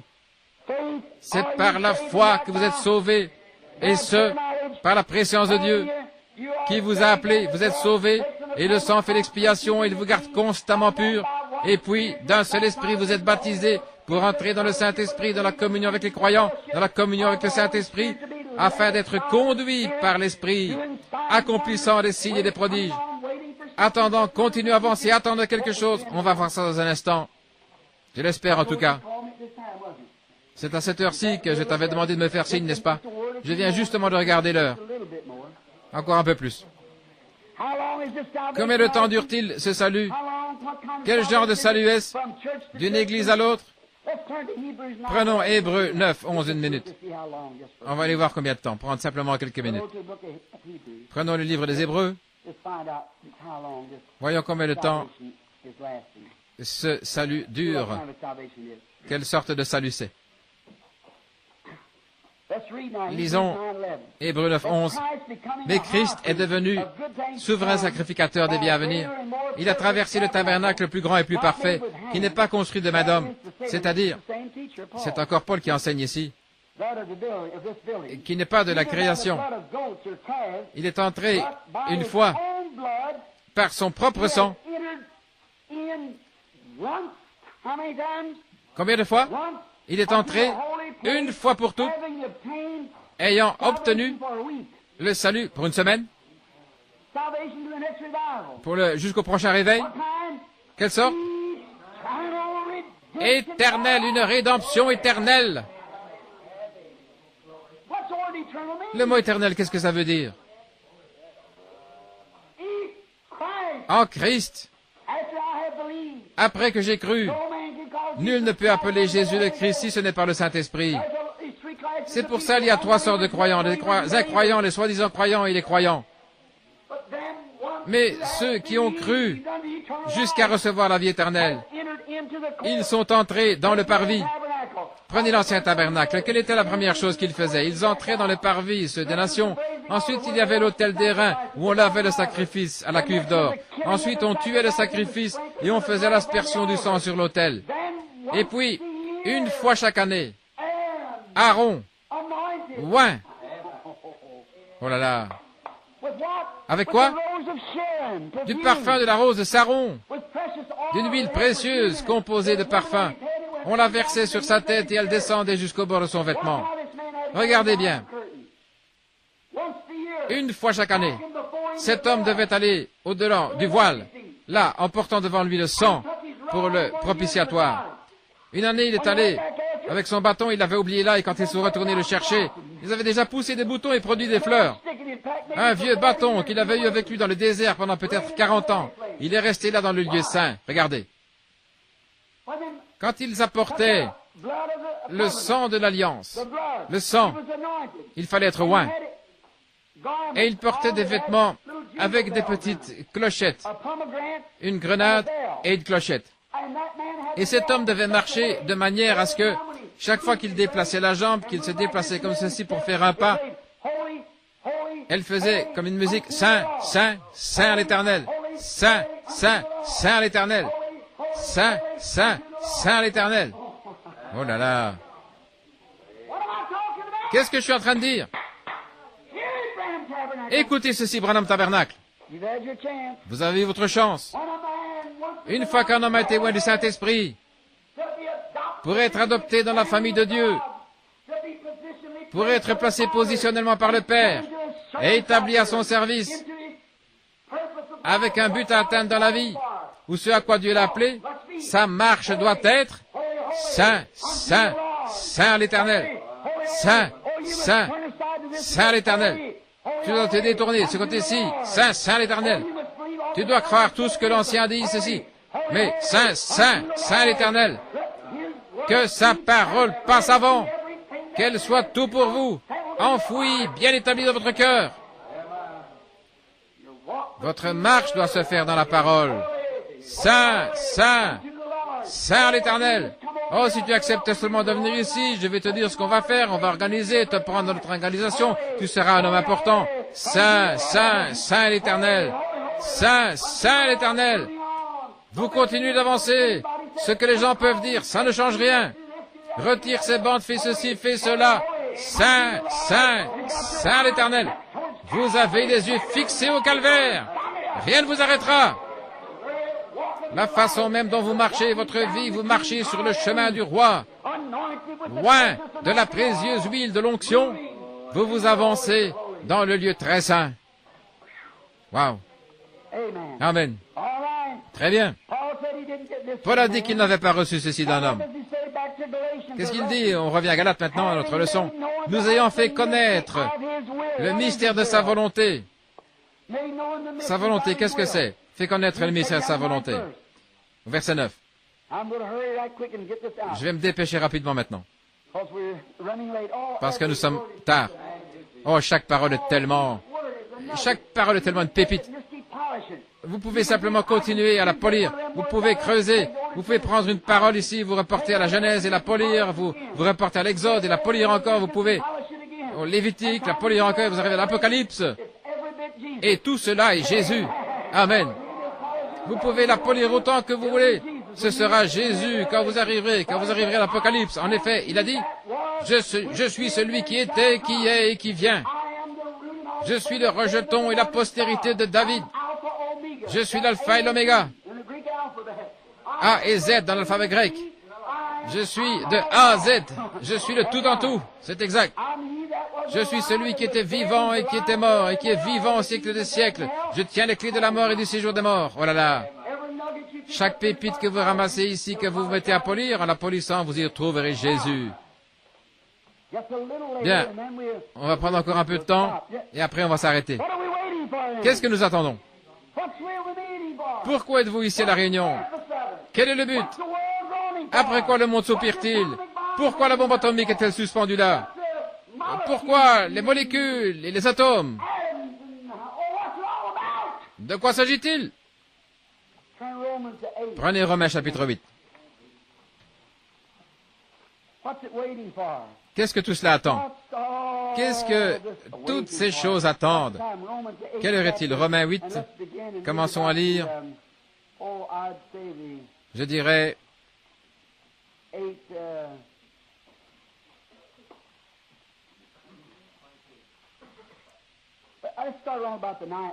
On va commencer au verset 19.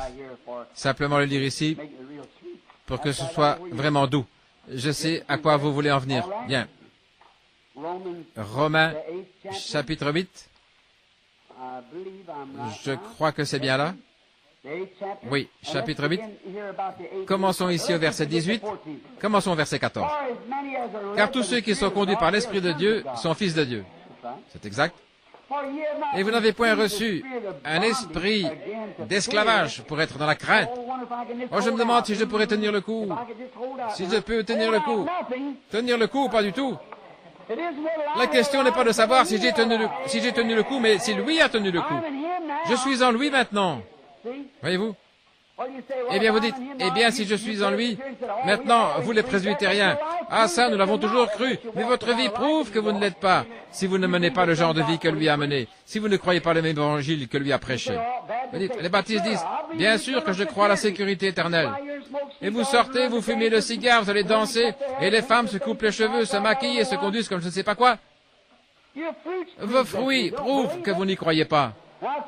Quand je dis croyez-vous à la guérison divine, oh, le docteur Jones a dit que c'était comme ça, que c'était pour une époque passée.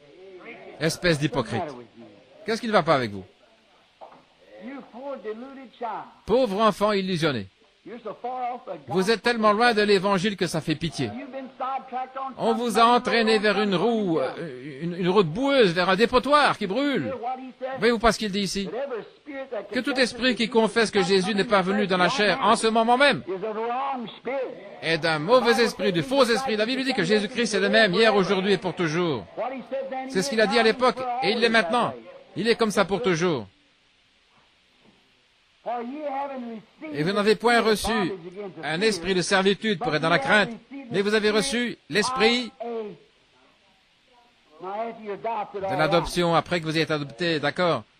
Après que vous avez été adopté, vous êtes placé, vous comprenez, après que la cérémonie a été prononcée, que vous avez été placé correctement dans le corps, vous êtes un fils, bien sûr, une fille, quand vous êtes né de nouveau, vous l'êtes, ça, c'est votre naissance.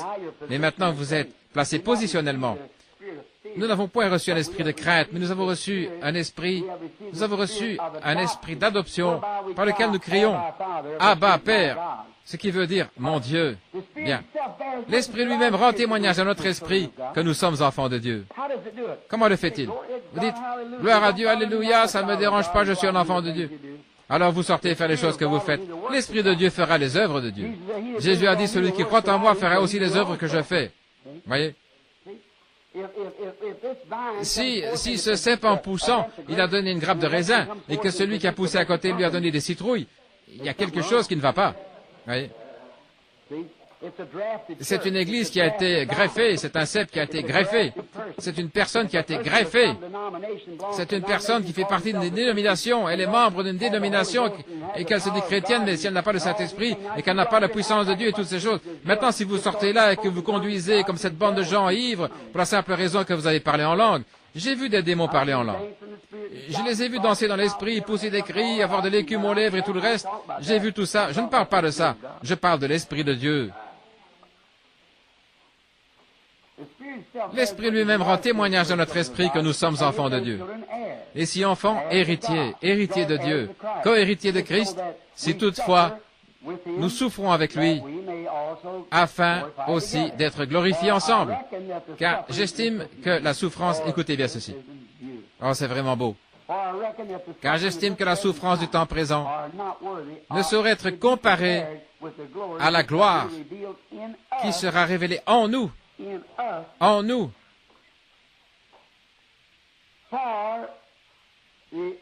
Aussi, la création attend-elle avec un ardent désir. Il y a un petit renvoi dans la note ici, la création, oui, le bon mot selon les Grecs. La création attend-elle avec un ardent désir la manifestation des fils de Dieu. Qu'est-ce que tout attend? Qu'est-ce que toute la création attend? Les manifestations des fils de Dieu. Elle attend que l'Église prenne sa position. Qui était le Fils de Dieu? Adam, où était son empire? La terre. Il avait la domination sur la terre, n'est-ce pas vrai? Il n'était pas Elohim à ce moment-là. Il était Jéhovah. Voyez-vous? C'est-à-dire, je suis Dieu, et j'en ai créé des plus petits qui me sont assujettis, et je leur ai donné autorité. La domination, c'est leur domaine. Sur quoi ils ont autorité? C'est la terre. Et toute la création attend que les fils de Dieu soient manifestés. Oh là là!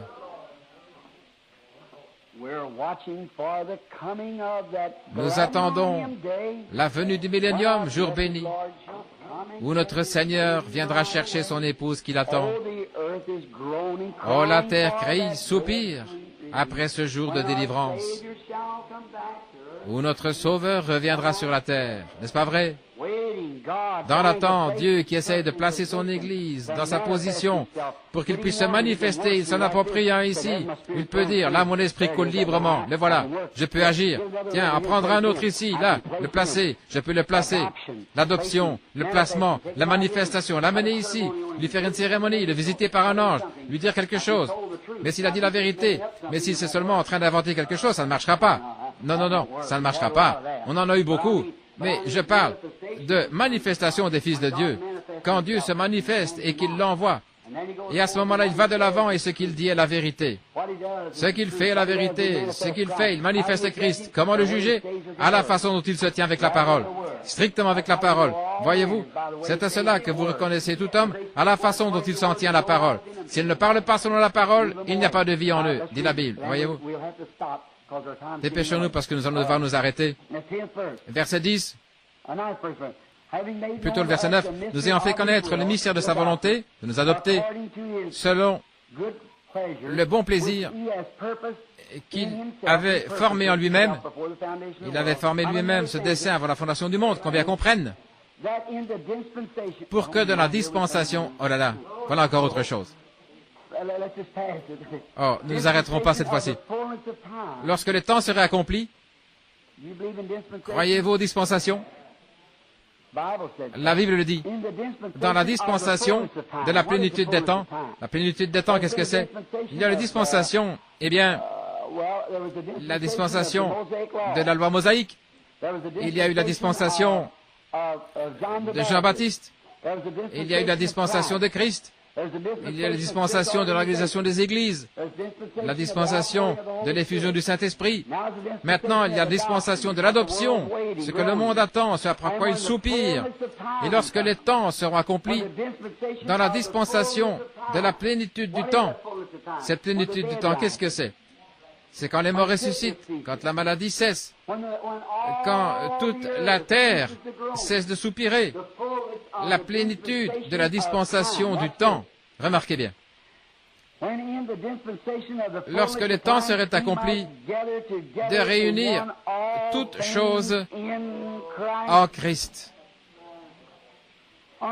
N'êtes-vous pas heureux? Comment va-t-il le faire? Il va réunir toutes choses en qui? En Christ. Comment entrer en Christ? Par un seul esprit. D'un seul esprit, nous sommes baptisés pour former un seul corps, et ce corps est le corps de qui? Déjà jugé. Il a pris notre jugement. Alors qu'est-ce que nous sommes? Quand le verrai-je? Le sang, je passerai par-dessus vous, et chaque fois qu'il le regarde, le corps est là, il est assis tout sanglant, et moi je suis dans ce corps. Par quoi? Par le Saint-Esprit.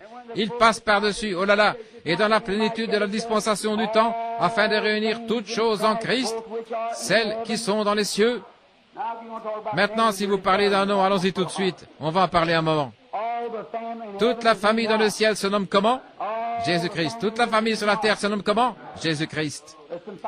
Il y a des femmes très bien ici, vraiment bien, de grande valeur. Des vraies dames. Il y a une seule Madame Branham, Madame William Branham. C'est mon épouse. C'est elle qui rentre à la maison avec moi. Voyez-vous, toutes les autres, vous rentrez avec vos maris. Il n'y a qu'une glorieuse église vivante du Dieu vivant. Elle porte son nom.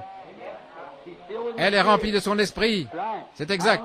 Je ne dis pas, je ne condamne pas les bonnes œuvres, je ne condamne pas leurs hôpitaux et les bonnes choses.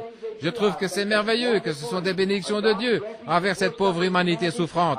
Je ne condamne pas toutes ces autres choses qu'ils font. C'est bien, c'est tout à fait ce qu'il faut. Et leurs grandes organisations et les millions de dollars. Bien sûr, je préfère de beaucoup voir ça plutôt que des bars au coin de la rue. Certainement que j'honore ces hommes en tant que prédicateurs qui se tiennent à la chair. Mais pour ce qui est de réunir toutes choses à la fin de la dispensation, pour ça, il faudra attendre la manifestation des fils de Dieu. Dans cette dispensation, alors qu'il réunira tous ceux qui auront été amenés en Christ. Qu'est-ce que Christ? Comment entrons-nous en lui?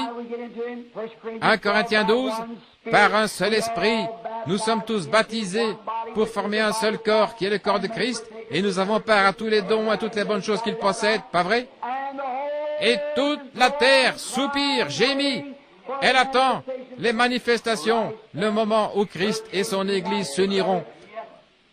Lorsque le temps serait accompli de réunir tout en Christ, celles qui sont dans les cieux et celles qui sont sur la terre.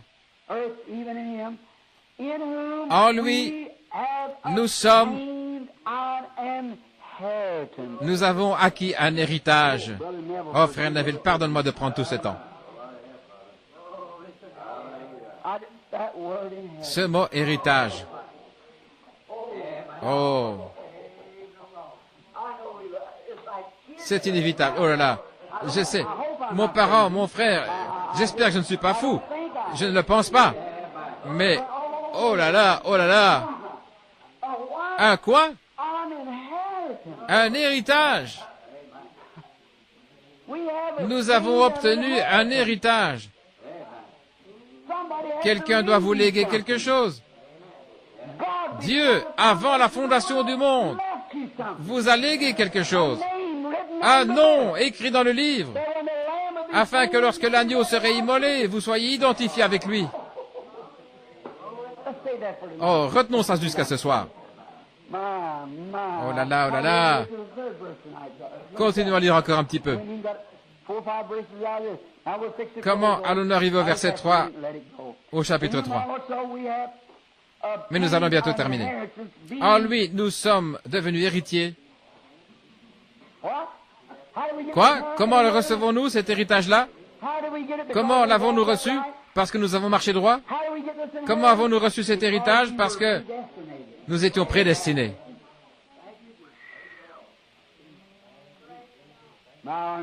Mes frères arméniens, je sais que c'est vraiment dur à entendre. Mon but n'est pas de vous blesser, mais ça me fait tellement du bien de savoir.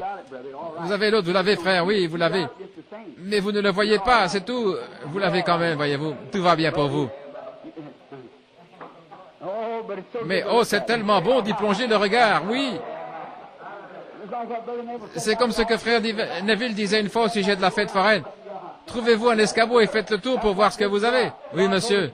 C'est à ça que ressemble ceci. Le Saint-Esprit de Dieu est notre escabeau. Il nous dit ce que nous avons. Voyez, un héritage.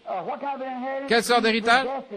Ayant été prédestiné, suivant la résolution de celui qui opère toutes choses, d'après le conseil de sa propre volonté. Avant qu'il soit un papa, avant qu'il soit Dieu, avant qu'il soit un sauveur, avant qu'il soit un guérisseur, avant tout ceci, il a prédestiné. Il a mis le nom de l'agneau dans le livre. Il a parcouru le regard le cours du temps par sa préscience. Et il a vu votre nom, il l'a mis aussi dans le livre. Qu'est-ce que c'est alors? Au bout d'un certain temps, nous sommes venus au monde, de parents pécheurs, nous nous promenons sur la terre, vous savez, tout à coup, comme ce petit juif, on est crochu, Paul, vous savez, s'inquiétait de sa tâche, tout à coup, il a dit, oh, et vous dites, Abba, Père. Et voilà que nous sommes venus à venir. Il nous a prédestinés à recevoir, lui, notre héritage, qui nous avait été prédestiné. Voyez, nous avons hérité de cela avant la fondation du monde. Oh, selon sa propre résolution, afin d'accomplir son bon vouloir exactement, d'être un Dieu et un Sauveur. En lui, vous aussi, après avoir entendu la parole de la vérité. Et qui est la vérité? Jésus est la vérité. La vérité de l'Évangile. Quel Évangile? Il n'y a qu'un Évangile. Dans Galates 1, il est dit, quand un ange annoncerait un autre Évangile, qu'il soit anathème. Ceci est l'Évangile. L'Évangile de votre salut. Aucun autre. Il n'y en a aucun autre. Il n'y a sous le ciel aucun autre nom qui a été donné par lequel vous deviez être sauvés que le nom de qui? Du Seigneur Jésus-Christ. Oh là là. En lui, après avoir cru, vous avez été scellés. Oh, gloire à Dieu. Après avoir cru, comment pouvons-nous nous contenter de voir ça en vitesse, frère? Retenons donc ça jusqu'à ce soir. Qu'est-ce que vous en dites? Je ne peux tout simplement pas aller plus loin. Retenons ça jusqu'à ce soir. Je n'arrive pas à me défaire de ce mot, sceller, la façon dont on y entre, vous voyez. Un héritage par prédestination. J'ai hérité de quelque chose. Quel héritage? Il faut que quelqu'un m'ait laissé un héritage. Et vous dites, Jésus vous a laissé un héritage. Pardon. Jésus ne m'a jamais laissé d'héritage. Jésus ne vous a jamais laissé d'héritage. Il est seulement descendu pour payer pour votre héritage. Il vous a transmis votre héritage. Mais votre nom avait été mis dans le livre de vie de l'agneau avant la fondation du monde. C'est Dieu qui vous a donné votre héritage. Votre héritage était là d'abord. Jésus est seulement venu. Beaucoup, voici de quelle façon il cherche à l'expliquer. Dieu dit, eh bien, il y a beaucoup de gens qui sont perdus, il n'y en aura pas un seul de sauvé. Alors je vais faire descendre Jésus et peut-être que lui, que quelqu'un regrettera, qu'il saura ce que j'ai fait et qu'il sera sauvé. Oh, miséricorde. Je ne gérerai même pas mon bureau comme ça. Et il y a des fois où je les gère vraiment mal pourtant, voyez. Je ne ferai pas comme ça. Et Dieu alors, Dieu par sa préscience, il a vu précisément qui serait sauvé, qui ne serait pas sauvé. Il a envoyé Jésus sauver ceux qu'il savait déjà élus. Paul n'a-t-il pas dit, 5 versets plus haut, qu'il nous avait élus en lui avant même que le monde existe? C'est ça notre héritage. Dieu nous a choisis. Et il a envoyé Jésus payer le prix. Il a versé son sang pour qu'aucun péché ne nous soit imputé. Rien de ce que vous faites. Et celui qui pêche volontairement après avoir reçu la connaissance de la vérité, il ne reste plus de sacrifice. Bon, et là, vous allez m'arriver avec une autre question. Et ça alors, frère Branham. Mais souvenez-vous, voyez, qui ont reçu la connaissance de la vérité. Ils n'ont jamais reçu la vérité. Ils en ont simplement reçu la connaissance, voyez. Il est impossible que ceux qui ont été une fois éclairés, qui ont eu part au Saint-Esprit, qui ont goûté la puissance de la bonne parole. C'est comme ces croyants frontaliers là-bas. Tellement de gens m'ont écrit à ce sujet. Ces croyants frontaliers sont allés là.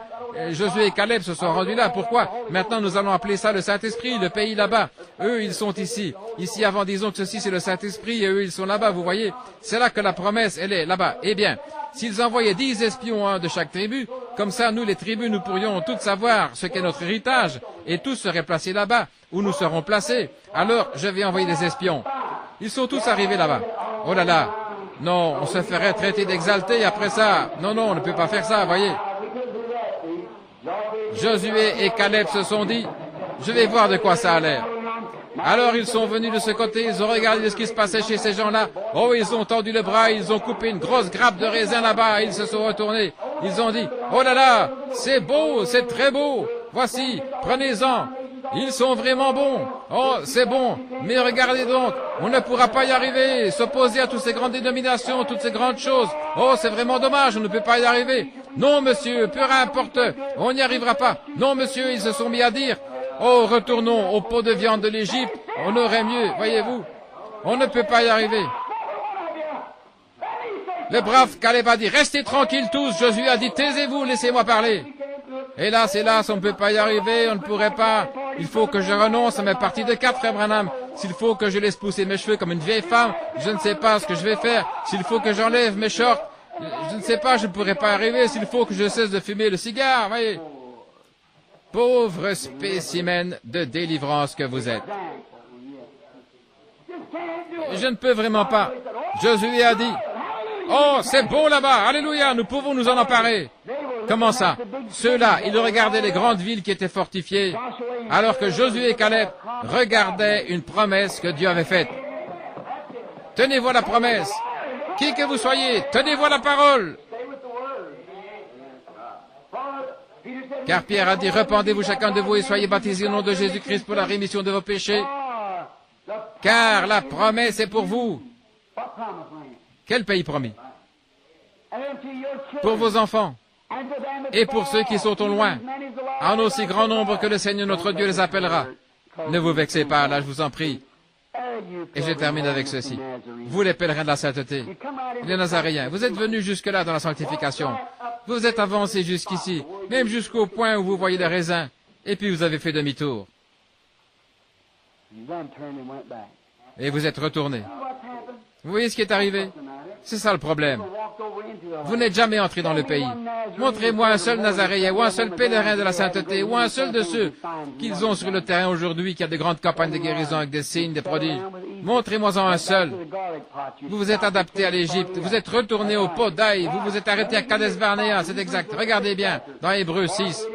Car il est impossible que ceux qui ont été une fois éclairés, vous saviez à quoi vous en tenir. Si vous ne le saviez pas, vous le savez maintenant. Et qui ont eu part, et qui ont goûté les dons célestes. Goûté, voyez. Les gens vont à l'église, ils sont assis là, et ils disent, vous savez, il se pourrait qu'ils aient raison. Il se pourrait que ce soit différent.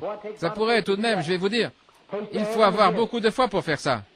goûté les dons célestes et ont tenu pour profane le sang d'alliance par lequel vous avez été sanctifiés. Par exemple, un prédicateur, sa mère là-bas quelque part, il dit, je me sens appelé à devenir serviteur du Seigneur. Très bien. La première chose à faire, je vais me mettre à faire des lessives, mon chéri. Je vais t'envoyer étudier. La pire chose qu'elle ait jamais faite. C'est exact. Ils vont faire sortir de lui tout ce que Dieu essaie de mettre en lui. Ensuite, regardez. Car, si nous péchons volontairement, après avoir reçu la connaissance de la vérité, la connaissance, l'avoir vu dans l'Écriture, le savoir, la Bible dit qu'il est le même hier, aujourd'hui, éternellement. Voir cela, c'est la connaissance de la vérité, de le voir, et que nous nous détournions et tenions pour profane le sang d'alliance, un homme qui dit, oh oui, je crois en Dieu, très bien, vous faites le premier pas. Bien sûr, je crois à la sanctification. D'accord, vous êtes à la frontière. Vous êtes venu jusqu'ici, vous êtes prêt à recevoir le Saint-Esprit. Mais vous regardez et vous dites, oh, je ne sais pas vraiment sûr s'il faut que je me conduise comme... Je ne sais pas, vous savez comment ils appellent ces gens-là? Oh, je ne sais pas si je pourrais faire ça. Non, je crois que je vais simplement aller adhérer. Voyez. Vous savez ce qui arrive? Il est impossible que ceux-là entrent un jour. Ils ont péché au-delà de leur jour de grâce. La Bible le dit. Je sais que c'est dur à entendre, mais la Bible dit, ils ont goûté les dons célestes et ont tenu pour profane le sang de l'alliance. Il dit, je crois à la sanctification, à une bonne vie propre. Bien sûr, quand vous avez vu le baptême du Saint-Esprit, le baptême et toutes ces choses qu'il y a dans la Bible, et qu'ensuite, vous avez fait quoi? Vous avez tenu pour profane le sang de l'alliance par lequel vous avez été sanctifiés. Mais qu'est-ce qui vous a fait monter jusque-là, mon ami? Qu'est-ce qui vous a gardé empêché d'être un vil pécheur? Qu'est-ce qui a retiré le péché de votre vie? La cigarette, l'alcool, les femmes, retiré de votre vie, les choses qui ne devaient pas y être. Qu'est-ce qui a fait ça? Le sang de l'alliance. Ensuite, vous êtes venu assez près pour goûter les raisins de l'autre pays. Et vous avez honte de l'Évangile. Vous avez peur de votre dénomination. Que Dieu ait miséricorde. Oui, monsieur. Vous avez tenu pour profane le sang de l'alliance et outragé les œuvres de la grâce. Il est impossible que celui-là entre un jour dans le pays. Qu'est-ce qui s'est passé? Je vous pose une question. Moi, je suis un typologue. Et tout homme qui connaît la Bible est un typologue. Est-ce qu'un seul de ces hommes-là est entré dans le pays promis? Pas un seul. Qui l'a fait? Qui est entré? Ceux qui sont allés les premiers, qui sont revenus en disant, nous pouvons nous en emparer, nous pouvons recevoir le Saint-Esprit parce que Dieu l'a dit. Pierre a dit le jour de la Pentecôte que si je me repentais et que j'étais baptisé au nom de Jésus-Christ, je recevrais le Saint-Esprit. Que la promesse est pour moi, je suis prêt à le faire. Elle m'appartient, la promesse m'appartient. Saisissez. Maintenant, la promesse m'appartient, je la reçois, elle m'appartient. Certainement, ils ont été les seuls. Vous dites, mes frères Branham à la résurrection, ils n'y seront pas. Ah non? Non, monsieur. Jésus a dit. Et il disait, tu prétends être aussi grand que Moïse, et tu as dit que tu avais vu Abraham. Et il disait, alors qu'Abraham est mort, voyons, tu n'as pas plus que 50 ans, et tu dis que tu as vu Abraham. Il a dit, avant qu'Abraham fût, je suis. Oh là là, le je suis, le Dieu éternel, toujours présent, pas hier, pas demain, je suis. Voyez-vous, le Dieu toujours présent, Elohim, je suis. Alors ils ont vu le tuer à ce moment-là. Ils disaient, eh bien, nos pères ont mangé la manne dans le désert pendant 40 ans. Dieu a fait descendre du pain directement du ciel, il les a nourris. Ils allaient à l'église, ils étaient bons membres d'église pendant 40 ans. Ma vieille maman est morte dans cette église et tout le reste. Mes pères ont mangé la manne dans le désert pendant 40 ans. Et Jésus a dit, et ils sont tous morts. Mort, ça veut dire la séparation éternelle. Ils sont tous morts. Mais moi je vous dis que je suis le pain de vie qui est descendu du ciel d'auprès de Dieu. Si un homme mange de ce pain, de l'esprit, il a la vie éternelle, il ne peut pas périr. Et je le ressusciterai au dernier jour. Oh frère, n'est-il pas merveilleux? N'est-il pas merveilleux?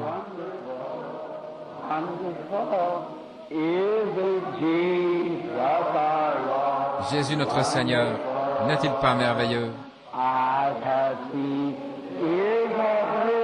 Les yeux l'ont vu, les oreilles l'ont entendu.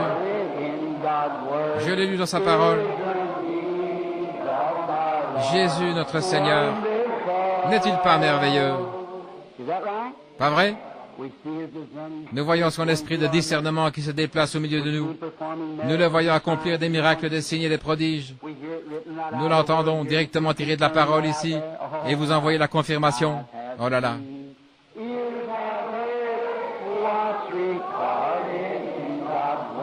Je l'ai vu, entendu dans la Bible, je l'ai lu. Jésus, mon Sauveur, est merveilleux. Encore 2 ou 3 minutes. Il y aura un baptême, service de baptême. Et maintenant, pour ceux qui vont être baptisés, que les femmes aillent de ce côté-ci et les hommes par ici. Donc, les hommes à ma gauche, par ici, de ce côté-ci, et les femmes de ce côté-là. Il y aura des sœurs qui vous attendront là, avec les vêtements appropriés. Alors, s'il y a un homme ou une femme ici ce matin, et vous êtes convaincus, vous croyez à la parole de Dieu, et vous croyez que Dieu tient sa promesse, qui dit que si un homme se repent complètement de tout son péché, à ce moment-là, le sang n'a encore rien accompli. Non, c'est seulement votre foi en Dieu. Dieu qui appelle. Le souffle de Dieu. Il vous appelle. Je n'ai jamais été baptisé. Mais si seulement je pouvais commencer à agir différemment. Oui, vous faites marche arrière. Vous faites demi-tour, vous prenez un nouveau départ. Oui. Eh bien, je ne l'avais jamais vu, tout à fait comme ça. Eh bien, cher frère, je voudrais que vous montriez un seul passage de l'Écriture ou quiconque. C'est ce que je propose depuis 31 ans de ministère autour du monde, devant les évêques et tout. Où une seule personne n'a jamais été baptisée autrement que dans le nom de Jésus-Christ. Et tous ceux qui n'avaient pas été baptisés dans le nom de Jésus-Christ devaient venir se faire rebaptiser à nouveau dans le nom. Dieu n'a eu qu'un seul nom, et son nom est Jésus. C'était son fils. Il a pris le nom de son fils. Dieu. Maintenant, Jésus, le corps, était un homme. Nous savons cela. C'était le Fils de Dieu qui avait été couvert de son ombre. Or, nous ne croyons pas à une unité comme celle dont parlent les gens qui disent que Dieu est comme votre doigt. Nous croyons qu'il y a 3 attributs de Dieu. 3 attributs dans lesquels il s'est manifesté. Mais il y a un seul Dieu. C'est juste. Nous ne croyons pas. Je vais l'exprimer comme ceci. Nous croyons que Dieu a existé en 3 fonctions. Il y a un office sur la terre, à un moment donné. Maintenant, les femmes allaient de ce côté-ci et les hommes de l'autre côté, ceux qui doivent se préparer pour le baptême. Maintenant, Dieu a eu 3 offices. L'un s'appelait la paternité ou la dispensation du Père. L'autre s'appelait la filiation. Et l'autre s'appelait le Saint-Esprit. Maintenant, aujourd'hui, dans quelle dispensation œuvre le Père aujourd'hui? Le Saint-Esprit. Qu'est-ce qui a été dans le passé? Jésus. Qu'est-ce qui a été avant ça? Le Père. Il n'y a qu'un seul Dieu, pas vrai? Il est Père, Fils et Saint-Esprit.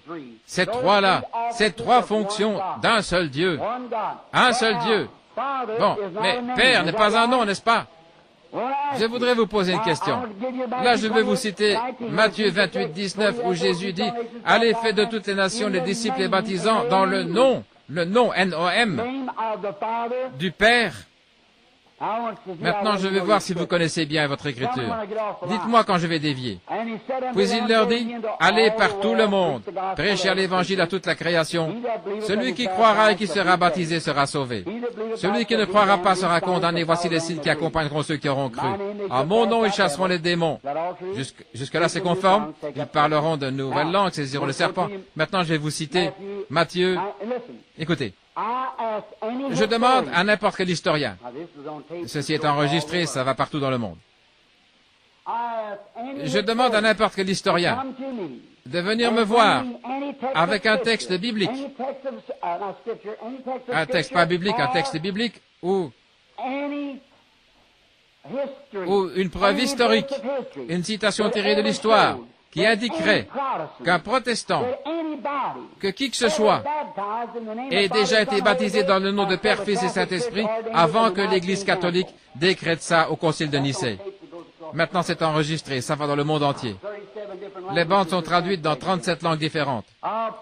Je suis même prêt à vous faire traverser l'océan à mes frais. C'est exact. Père, Fils et Saint-Esprit, C'est un dogme catholique faux, une fausseté. Ce n'est pas le baptême chrétien. C'est exact. Luther a pris ça de l'Église catholique. Avec le catéchisme, et Wesley l'a adopté, et ça a continué. Mais c'est maintenant le jour de la manifestation des fils de Dieu, où les mystères qui avaient été cachés depuis la fondation du monde doivent être révélés. C'est maintenant l'heure. Certainement. Rappelez-vous, dans la Bible, pas une seule personne dans la Bible n'a été baptisée dans le nom de Père, Fils et Saint-Esprit. Pendant les 300 ans qui ont suivi la mort du dernier apôtre, personne n'a jamais été baptisé dans le nom de Père, Fils, Saint-Esprit. J'ai lu les deux, les pères avant Nicée et le concile de Nicée. C'est là qu'ils ont organisé ce qu'ils appellent l'Église chrétienne universelle. Et ils en ont fait une organisation et l'ont imposée à tout le monde. C'était l'Église catholique. Le même mot catholique veut dire universel. Une Église chrétienne universelle, mondiale. Une seule Église qui couvrirait le monde. Et ce christianisme, ils l'imposent aux gens. C'est là qu'ils ont adopté, ils ont enlevé Vénus pour y mettre Marie, ils ont enlevé Jupiter pour mettre Paul. C'est encore du paganisme. C'est exact. L'Église catholique, c'est de là qu'elle est sortie. Et 500 ans plus tard, à ce moment-là, à Louisville, il y a Ben Hur à l'affiche. Il n'y a pas longtemps, il y a eu les 10 commandements. J'aimerais vraiment un jour qu'ils puissent mettre en scène les 1500 ans de l'âge des ténèbres, si possible. J'aimerais vraiment qu'ils affichent ça. 1500 ans de persécution païenne, alors qu'ils imposaient à tout le monde, qu'ils les tuaient, les massacraient, ils les pendaient, ils leur attachaient un bœuf à une main et un bœuf à l'autre main, ils les obligeaient à baiser le crucifix, sinon ils faisaient avancer un bœuf dans un sens et l'autre dans l'autre sens. J'étais en Suisse, là où j'ai mis ma main derrière les montants, à l'endroit où ils les installaient. On leur coupait la langue, on les traitait de sorciers et tout le reste, c'est tout à fait exact. C'est le même esprit qui existe aujourd'hui. C'est seulement la loi qui l'empêche de se manifester. Attendez qu'il reçoive sa liberté. La Bible l'a dit. Attendez seulement qu'il se montre son vrai jour, qu'il en ait la possibilité. Il se pourrait bien que vous les lisiez dans peu de temps, pour autant que je sache. Voyez? Ça viendra, il n'y a aucun moyen de l'empêcher, ça doit venir. C'est exact, ça doit venir. Ainsi, à ce moment-là, faites bien attention. Mes frères, la chose qu'il vous faut savoir, c'est ceci. Je sais en qui j'ai cru. Alléluia. Nous continuons notre marche, c'est ça. Une fois, quand celui qui a écrit, quand j'ai dit à celui qui a écrit la Bible Lamsa, quand il a regardé et voyant cet ancien signe de Dieu, exactement là où j'ai les 3 petits points, qu'est-ce que c'est? Il a dit, c'est Dieu en 3 attributs. J'ai dit, tel que Père, Fils et Saint-Esprit. Il m'a regardé, il a dit, vous croyez ça? Et j'ai dit, oui, monsieur. Il a dit, quand j'ai vu opérer ce discernement l'autre soir, j'y ai pensé que vous étiez un prophète du Seigneur. Il a dit que Dieu vous bénisse. Il a passé son bras autour de mes épaules et il a dit, maintenant je le sais. Il a dit, les Américains ne le savent même pas, ils ne savent rien du tout. Il a dit, ils essaient de prendre un livre oriental et d'en faire un livre occidental. Ils ne connaissent même pas leur Bible. Il a dit, il n'y a sous le ciel aucun autre nom, car tous ceux qui ont été baptisés au nom de Jésus-Christ. 3 personnes en un seul Dieu, ça n'existe pas. En lui, ses frères, Lamsa, c'est lui, Dr Lamsa, le traducteur de la Bible Lamsa, qui est un ami intime d'Eisenhower et de tous les grands diplomates du monde et tout. Et il m'a entouré de ses bras et il a dit, un jour, ils vont vous abattre à cause de ça. Mais il a dit, souvenez-vous, tous ces gens-là meurent pour une cause. J'aimerais mieux être comme le vieux Pierre quand il était là en prison. Il y avait un jeune homme là-bas tout inquiet. Il a dit, oh, qu'est-ce qu'il y a? Es-tu au courant qu'on va t'exécuter? Oui. Mais tu vas mourir aujourd'hui? Oui. Mais tu n'as pas peur? Non. Il a dit, tu dois être un de ceux qu'on appelle chrétiens. Oui. Et qu'est-ce qui t'est arrivé? Et lui, il a raconté, il s'est assis, il lui a raconté l'histoire. Et comme